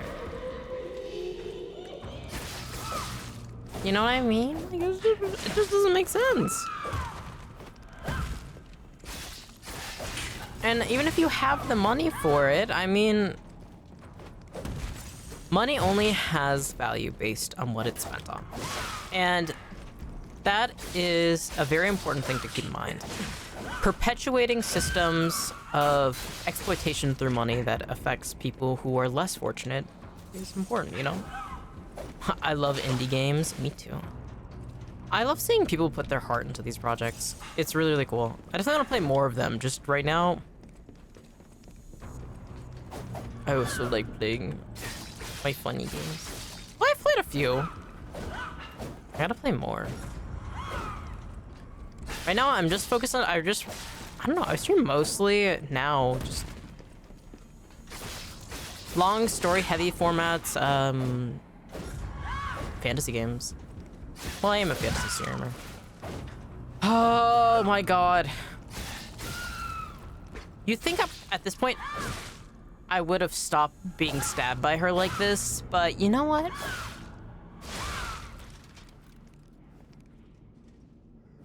Hey, as it goes. As it goes. Oh. I'm having fun though. I feel like almost all the games that I've been streaming right now is like just genuinely just me getting my ass beaten. Honestly, I haven't been doing too bad in Silksong, but I've really gotten my feet into it. Lies of P, it's just me getting the shit beaten out of me.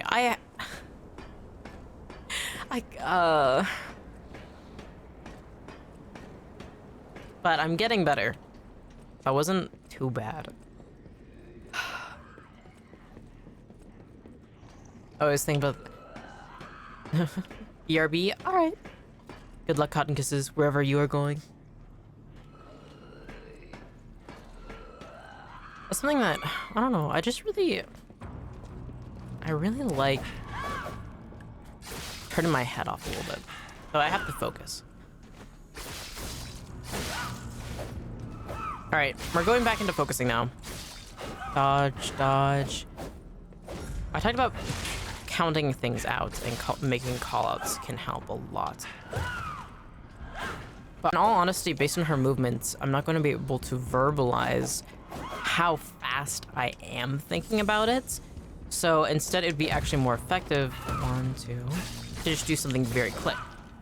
That's something that some people will struggle with verbalizing, but they're good when they apply noises that carry meaning, even if it is not a proper word or something in a proper dialect.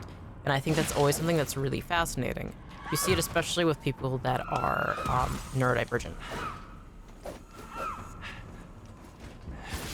And because when it comes down to process and thought, there's a lot of details that go into it that just are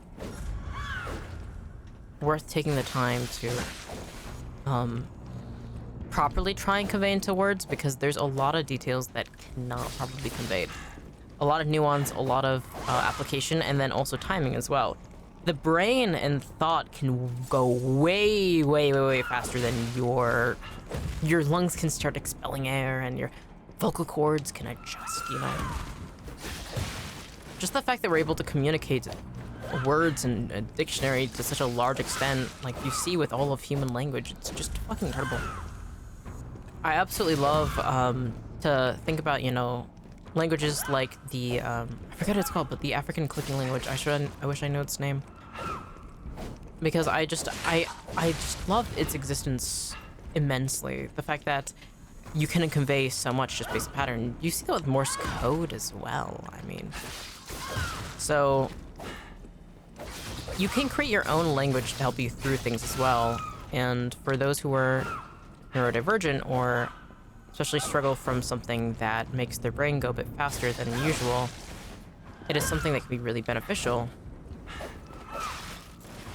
to help them, you know, take in their environment better, to be able to help them navigate an environment better.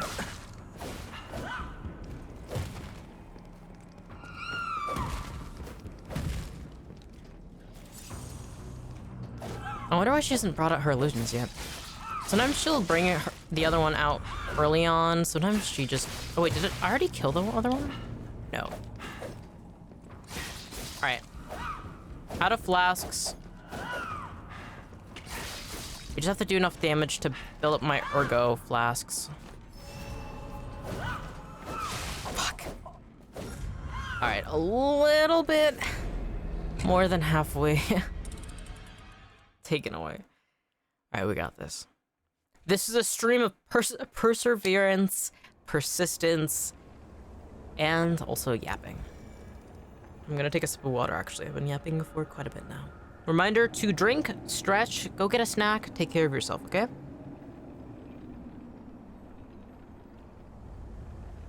Here in the ghost town, I do genuinely care about you. And I want you to live well, and I want you to thrive, okay? Alright.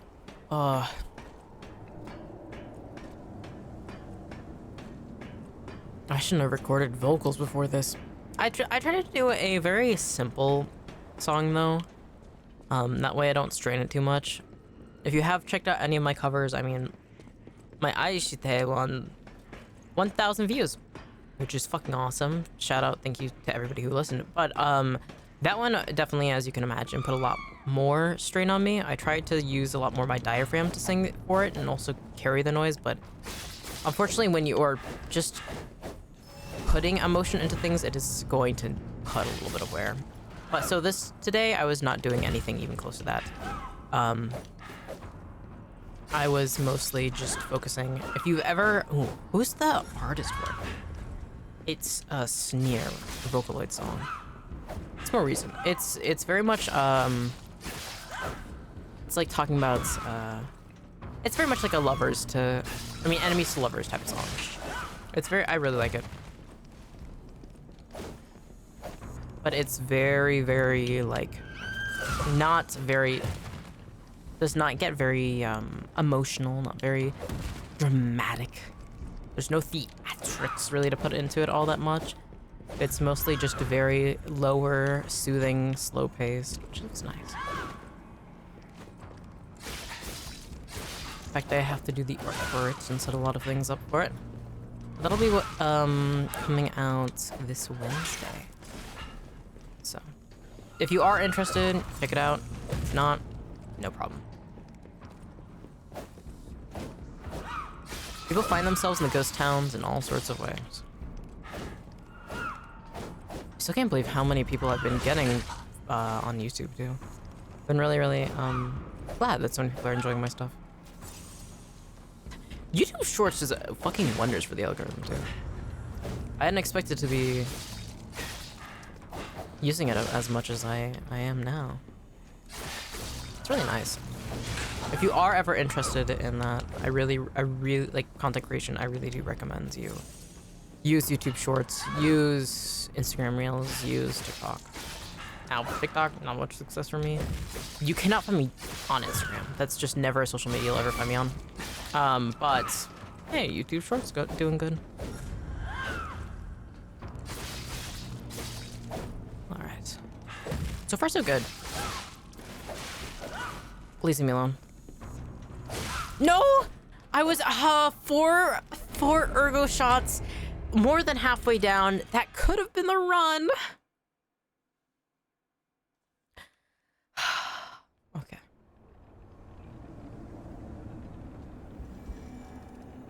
I'm okay. I'm fine now. Alright. I gotta get my shit together. I have to get my shit together. Alright. This time, this is the run. Last one was really good. If I had just stayed alive enough to heal again, I would have been good. But that's okay. We keep doing this. We keep doing this. Sometimes all you can do in life is just keep throwing yourself back at the wall and seeing what sticks. And oh, already not too good. I'm getting better. I'm getting better. Progress is not linear.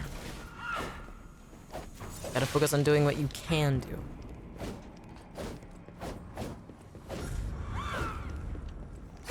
Sometimes what you can do is just run in circles around a girl with her brain out.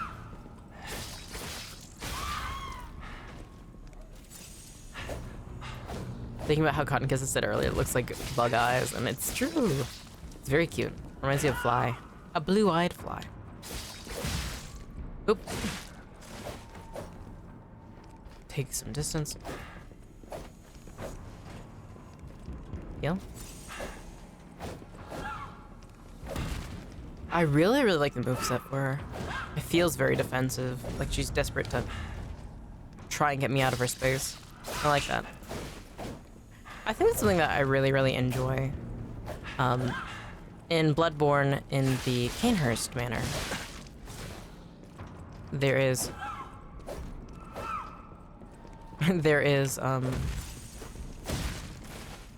a bunch of women who were killed by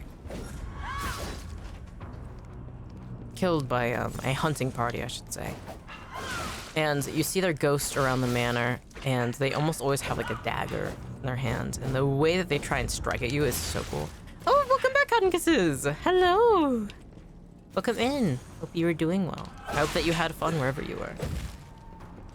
I got pretty far last time in this run, but as you can expect, I'm back in it again. I hope everything isn't going well on your end, though.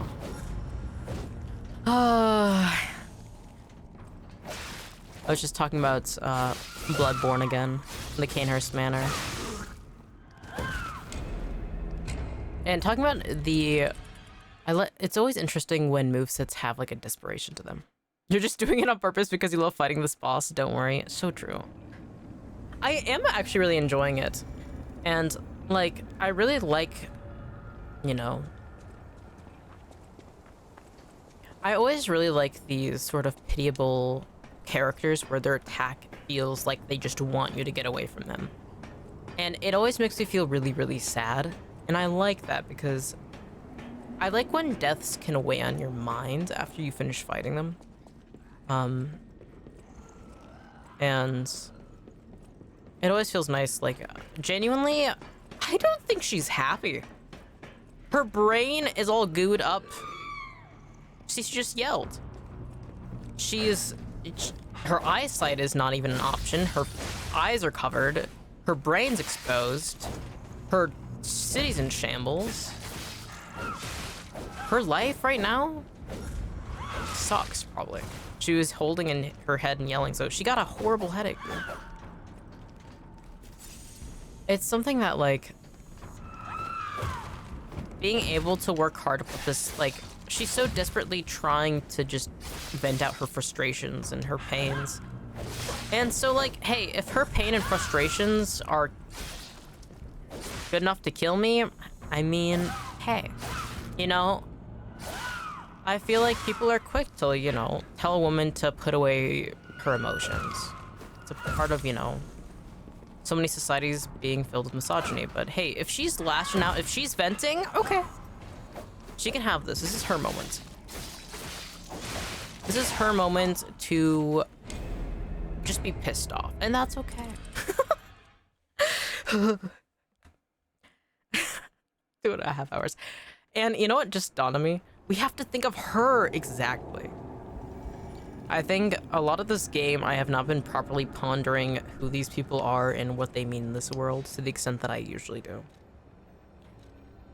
And, you know,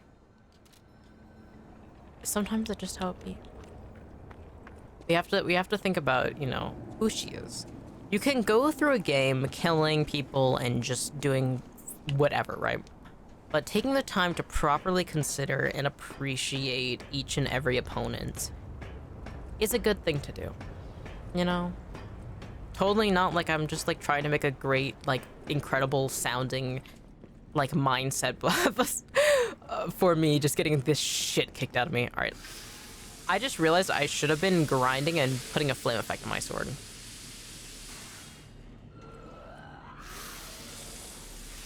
Can you... Noki, can you,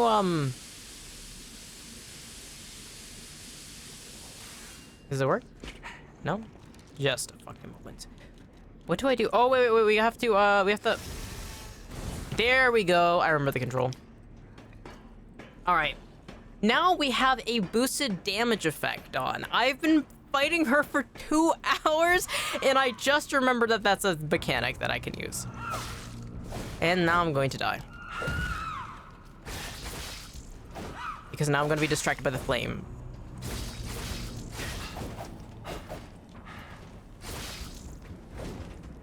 Alright, we got this, we got this, we got this.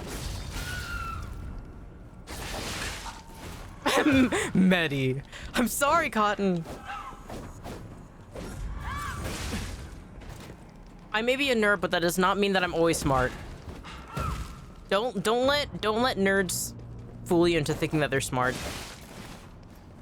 A lot of times they're the dumbest people around. Fuck. Oh, god damn it.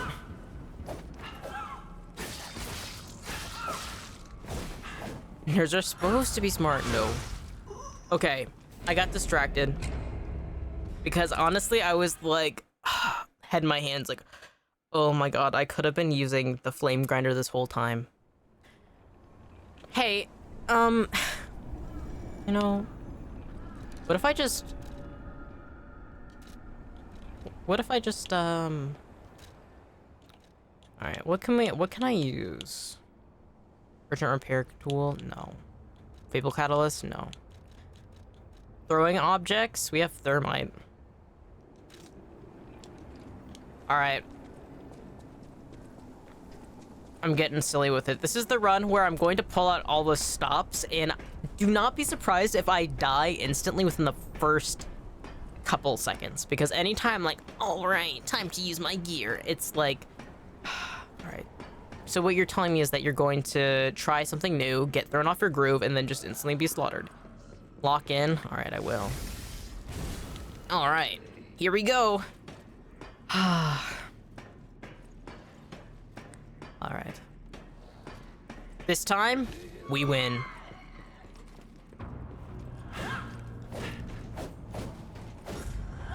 Oh, wrong dodge. I have to go to the left. Fuck. I know that moveset. I don't know why I was acting like... There you go. Nope. I'm ready. Okay. Heal. Alright, flame. That's out.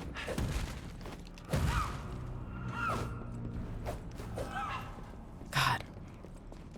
Because she's so tall, she closes that space fast. Alright, focus. Fuck you, bitch. Thermite did nothing. Honestly, just hitting her with my sword would have been more effective.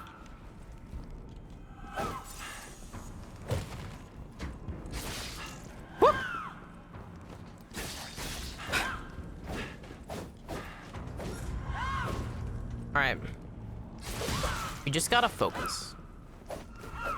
Just have to focus. Actually, all we have to do is focus. How you win Liza P is focus. We just have to focus. Well, I was barely out of range for that. Whoop. Fuck.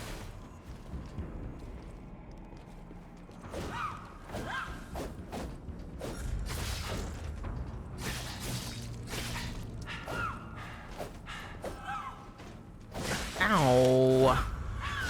Shit. Okay. Okay. So. No, I gotta go back to yapping. I can't focus. Focusing isn't worth it. I gotta yap. Okay. Oh. You know.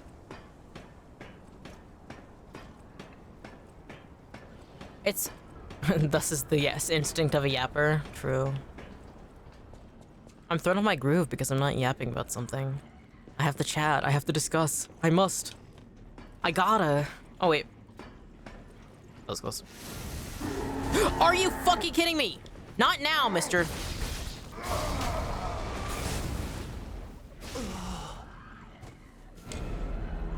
Why does the caged bird sing, Mettie? Oh, God. Oh my God. I feel like that right now.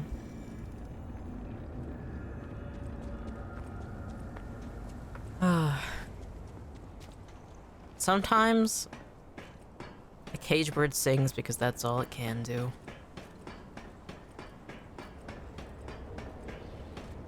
That's how I feel right now. Okay. Please, no flame guy. Okay. Should be good? Yeah, no flame guy. Okay. Is it like a slight delay in when I go up the first ladder that guy gets pissed at me? Like, I just don't get it. Alright. She stabs forward. I hit her in the back. She slashes. She slashes. She slashes. She slashes. I dodged the wrong way. I should have dodged to the left. I can't believe I'm getting my ass beaten. Ooh, nice. I thought I was gonna miss that. Fuck.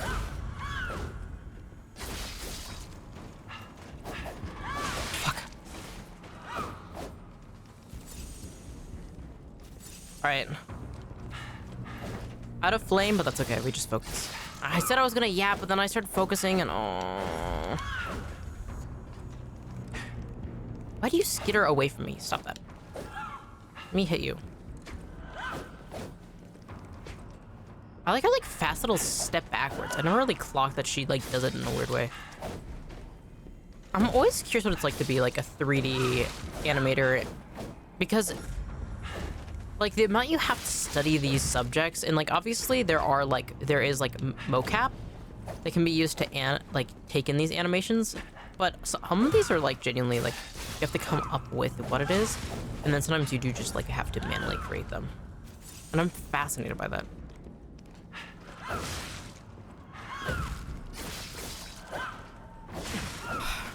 Alright, I gotta get this. I've never heard of anybody fucking talking about Walker Evolutions before. I've heard of some of the other bosses that have given people a hard time. I don't know why she in particular is just throwing me off. Maybe it's because I don't want to kill her. Honestly, that could be the case. I think I pity her more than anything, and I think I struggle the most when I pity a boss. Which is not good. I mean, I play dark fantasy games. You should probably be pitying all the bosses. Hey! Cut that shit out, dude.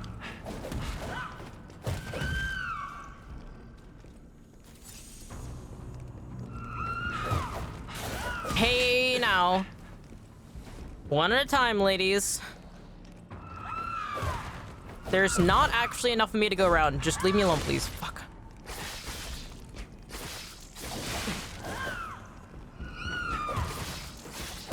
Fuck. I've done so good before in the past. All right, now I just have to not get hit at all, and then I'll be able to...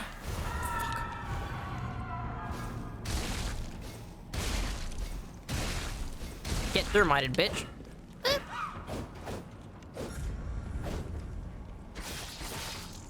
I just have to not get hit. I just have to not get hit. I just have to not get hit. I just have to not get hit. I just have to not get hit, actually. Actually, it's so easy as I just have to not get hit. Fuck. Oh. Why?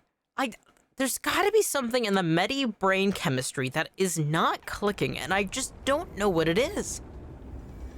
I didn't struggle this much.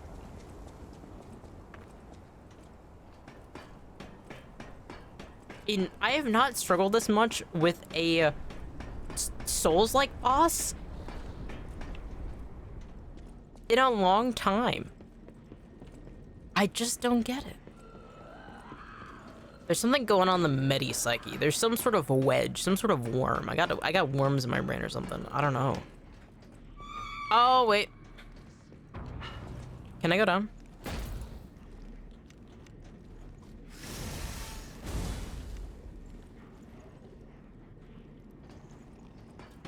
Yeah, like worms. This doesn't even feel frustrating. It feels, yeah, like worms. Yeah. Hashtag who warming. I mean, I am undead. If there's worms in my brain, I mean, it's meat found in soup. It's potatoes found in soup. It's literally just as to be expected. Do you like worms in your brain? A little bit as a treat, sometimes. It's nice.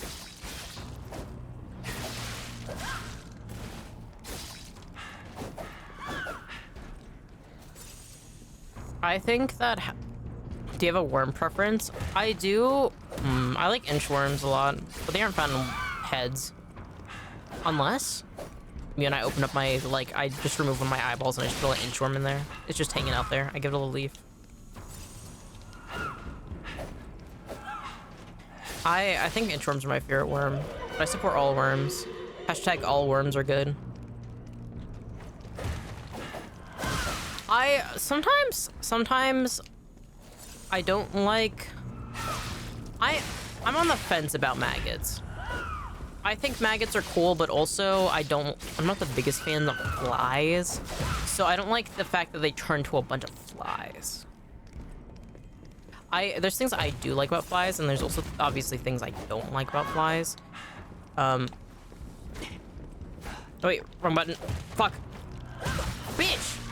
No! Inchworm named Millie, like millimeter, because it's an inchworm. And Millie and Mettie goes hand in hand. Whoa. All right, new mascot of the ghost town, Millie the inchworm. I can hear my cat just clawing at my door. He's like frantically scratching it with both of his paws.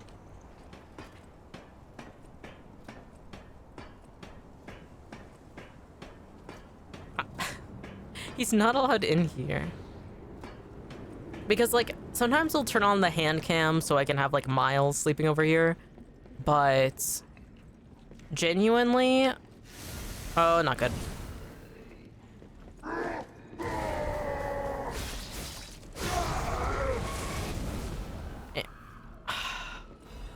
You know what?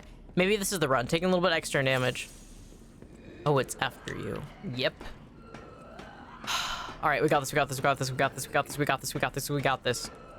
I'm totally not gonna die for the 5,000,000 trillionth time. Oh, come on. Disruption is a cheap trick, lady. I understand you have a headache, but... I'm already thrown off. All right, we got this, we got this. I don't got this. I wish I had something that could really fucking get a kick in her when she does that. When she gets staggered like that.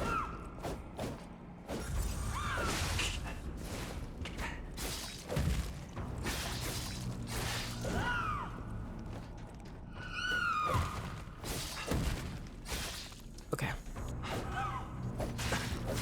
Fuck. I keep getting too bold. I don't know why I've fought her enough times. I should know what I've died from and what I should not fucking risk. I don't get it.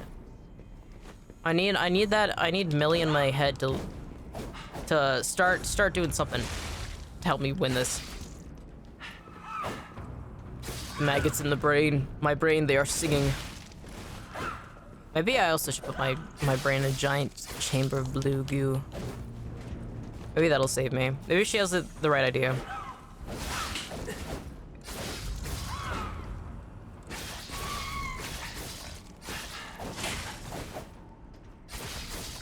Honestly, one of my problems is I don't have enough stamina for what I always want to do. Wait, wrong button. There we go. Ladies. Enough. Brain off. Looks like we're entering into a bit of a brain off.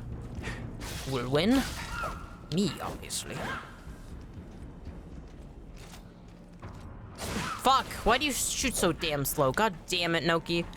Also, my cat scratching at the door is not helping either.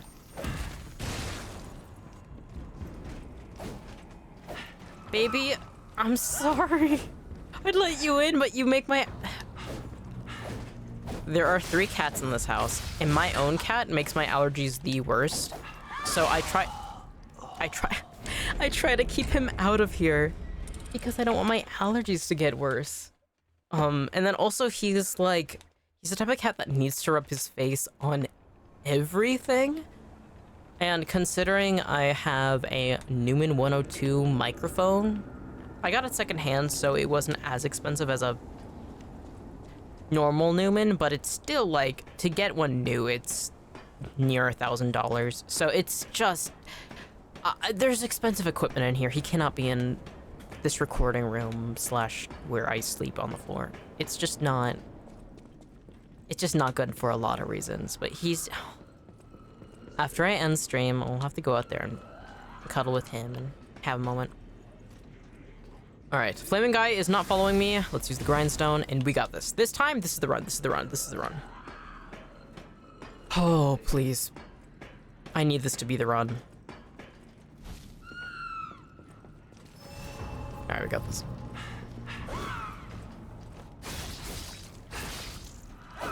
All right. All right. All right, we got this. I just gotta lock in my third eye. By third eye, I mean the brain worm.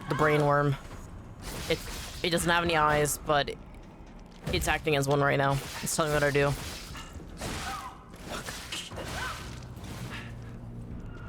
Please leave me alone. Oh, fuck. Oh, please. Alright,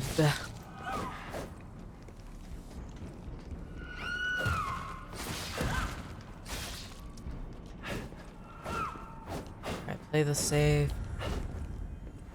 Got this. It's all in me. I know what to do, I just have to do it. I have to have my body sync up with what my mind already knows. And that is difficult.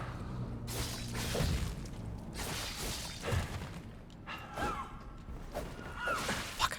A little slow on that dodge. Oh, wrong button.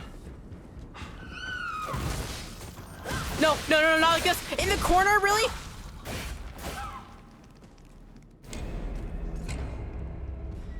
It could have been so good. It could have been so good. It could have been it could have been so good if I didn't get cornered. Oh. Oh. It's just crying. No, we got this, we got this, we got this.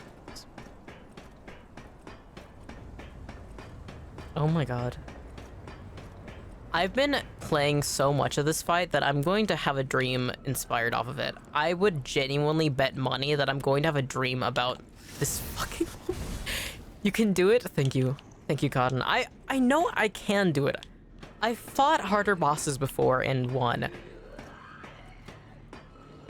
And like, Liza P has a different tempo and timing and animations compared to like From Software. But it is like, there was a time where I was new to From Software animations and their habits with how they handled bosses. I'll get there with Liza P. It's just gonna take time. And it's gonna take effort, and it's gonna take a lot of training.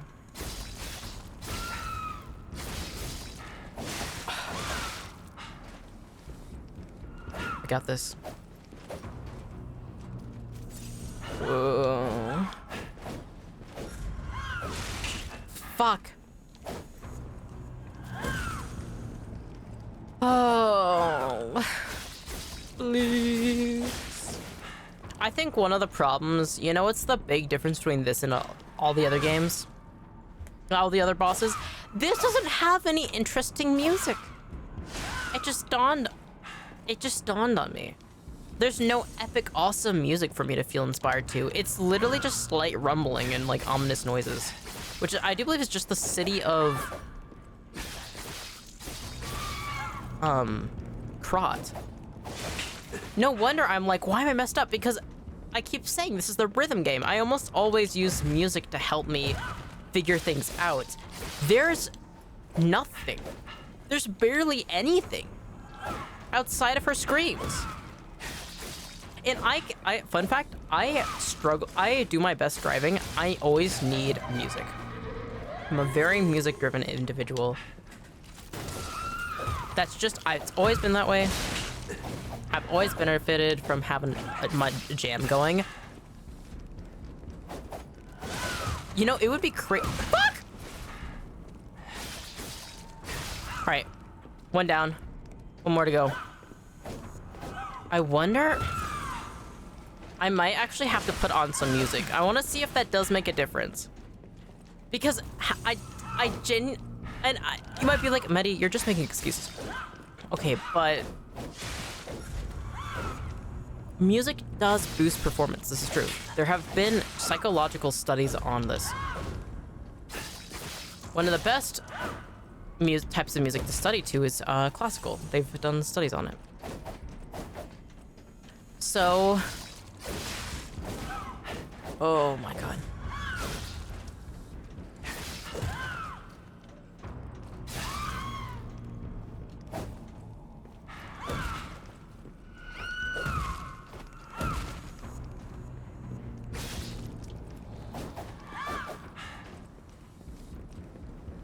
Sorry if I'm getting quiet, I'm focusing.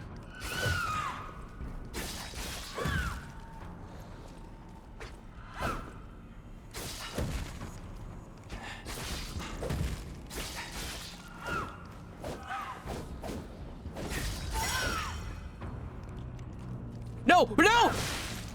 No! I try to heal. No! You seriously cannot be doing this to me. She's almost dead.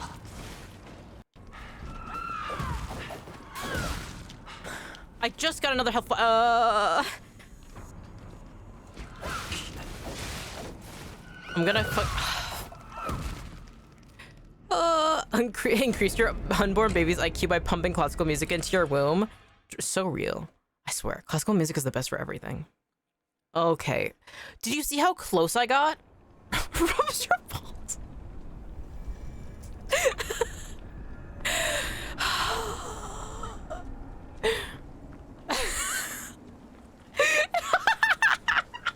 How did you type up bells instead of back? Hello? That's the funniest mistake you could have made. All right. Did you see how close I was? Literally, I accidentally pressed the side arrow button and I went over to the cube instead of... Yeah, I did it like that instead of pressing X properly. I actually could have beaten her that time. All right, just a fucking moment. Just a moment. Just a moment.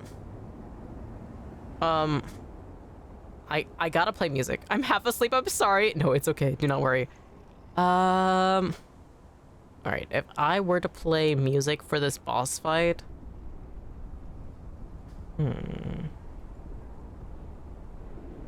I mean, one of the things I know that isn't copyrighted that I have on my computer. What if I play the Hellsing soundtrack? All right, just a second.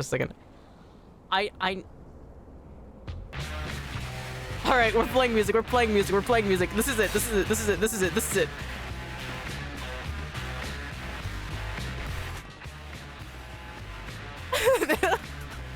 is it. All right. I have my Hellsing faves playlist from the Hellsing anime. I do believe it's the 2003 one. I think that's the year it came out. All right, we got this. I'm not the same Mettie. I have badass music now to back me up.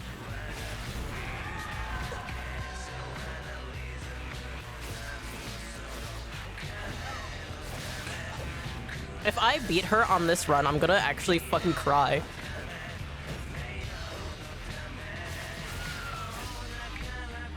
Shabu shabu.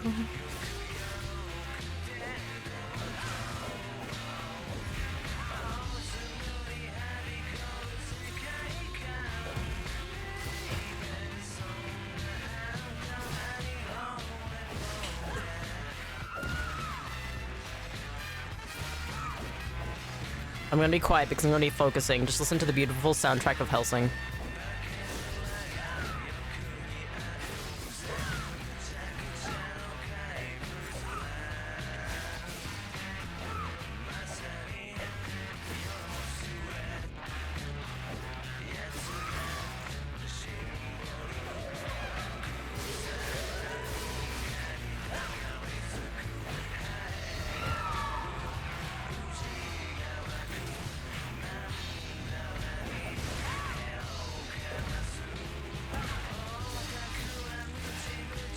All right, we got this. As soon as I said that, I started dying. Okay, we don't got this. Nope, please. Get some distance. We still got this. Oh my god, Hellsing soundtrack, please.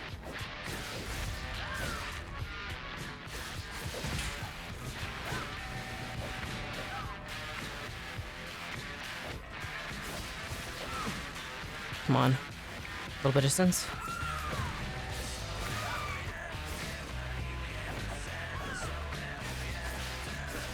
Alright, just focus.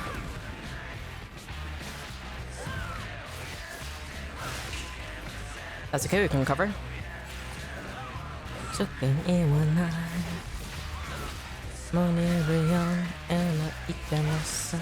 get greedy with the swings. You're getting excited, Mettie. Get some distance. Heal. Okay.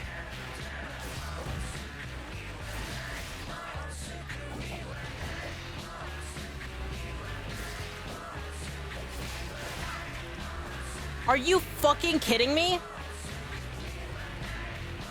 Are you fucking... The what? Did you see how clean that was? I mean, it wasn't super clean, but that was still like... What?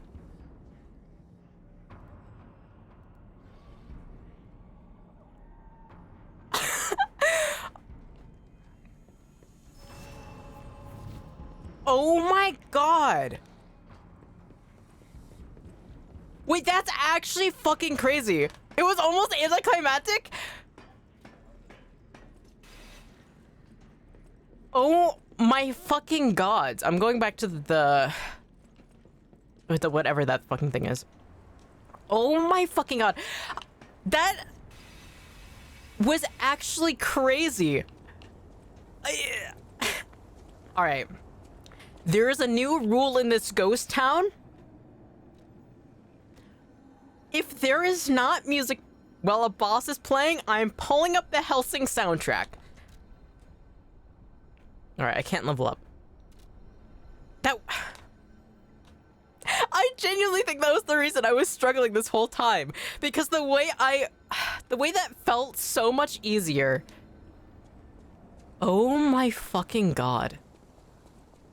Thank you, Faded Restart, and also Cotton Kisses for being here. And also, if there is any lurkers, I don't think there is, but oh my fucking god. Oh my shit. I can't believe it. 2 hours and like 54 minutes of fighting that boss. And the time where I'm like, oh wait, I think one of the reasons I'm struggling is because there isn't music. Tosses it on. I'm a very, very, very music-driven or like individual. I genuinely do only drive with music playing because it makes me a better driver. Victor could not be completed. Maybe she become the owner of... Can you not fade out so fast? The truly complete elixir. All right, I think that's who we just killed. Oh my fucking gods. I still can't get over that. That was... Music is OP, it is. All right, now what's going on with this? Oh, that's not good. Well, fuck. The hotel is under attack. What do you mean the hotel's under attack? Danger. Head to the hotel and hurry. Okay, everybody's under attack. Communication through ergo. An interesting parlor trick. Quite the performance, puppet of Geppetto. Hello? Your lies will be useless in the new world. The world of truth. But you are worth studying in the meantime. Huh? What could it be? Come on, pal. No time to lose. Okay, Gemini. Totally like I wasn't spending an eon just doing that. All right, hotel's under attack. Sophia sent us a psychic message. Gemini was just being Gemini. I can explore this area now more. All right, the hotel's up that way, but I want to go this way. I'm not gonna lie, but I kind of want to go this way because I want loot. And I probably will have to go this way after the fact. I wouldn't be surprised if like, but I'm curious. Oh god damn it! All right, let's go talk to the Riddler. Another fine day in I'm gonna take a drink. But I wonder, my friend, just where you've been? Oh. The king thinks this riddle might be quite a closer. It's all about seeing past the tip of your nose, sir. Observation. It's about observation. Just listen, kid. This one should be easy. You've seen enough of it. If your answer's wrong now, you're not going to love it. What? This blue flower has many ways to take root, but only on man does it ever bear fruit. What? A bruise? Ergo? That is... Oh, it's Ergo. Quite witty indeed, and so very well. All right, don't trot. Has had no... I'm so tired of this guy. While. All right, stop brooding, you baby. I know where to find Okay. one, and I don't mean maybe. The red statue of Krod's greatest diva casts shade on red apples. You'd better believe it. The Opera House on Rosa Isabel Street. Bring me one there, bright red and... I do have an apple in my inventory. I was wondering where I was going. Hey there now. Don't go away, Matt. You'll get a gift. It won't be Oh my god, I'm so tired of this guy rhyming. I'm gonna go fucking crazy. The king bids you adieu. But I'll be sure to check in before we're through. I was considering Ergo, but I'm like, no. But, whatever. Ooh, disruption. Oh, god damn it. Can I shoot you? Alright, butterflies can't be shot. Fuck. Leave me alone, tentacle one. Oh my god. Half moonstone. Alright, let's kill this guy. Calm down, sweetie. It's not that serious. Oh god. I did like no damage to you. I hate this place. Alright. You know what? Let's go back to the... What was it? Stargazer, I think they're called? And I'm actually going to probably be heading off. It has been 3 hours. I have more work I have to do. So, the hotel's under attack. We have way more to explore next time we play more Lies of P. So, thank you to everybody who has chatted. Thank you to the lurkers, and thank you to the VOD watchers in the future. And I hope to see you again next time. Bye-bye, everyone.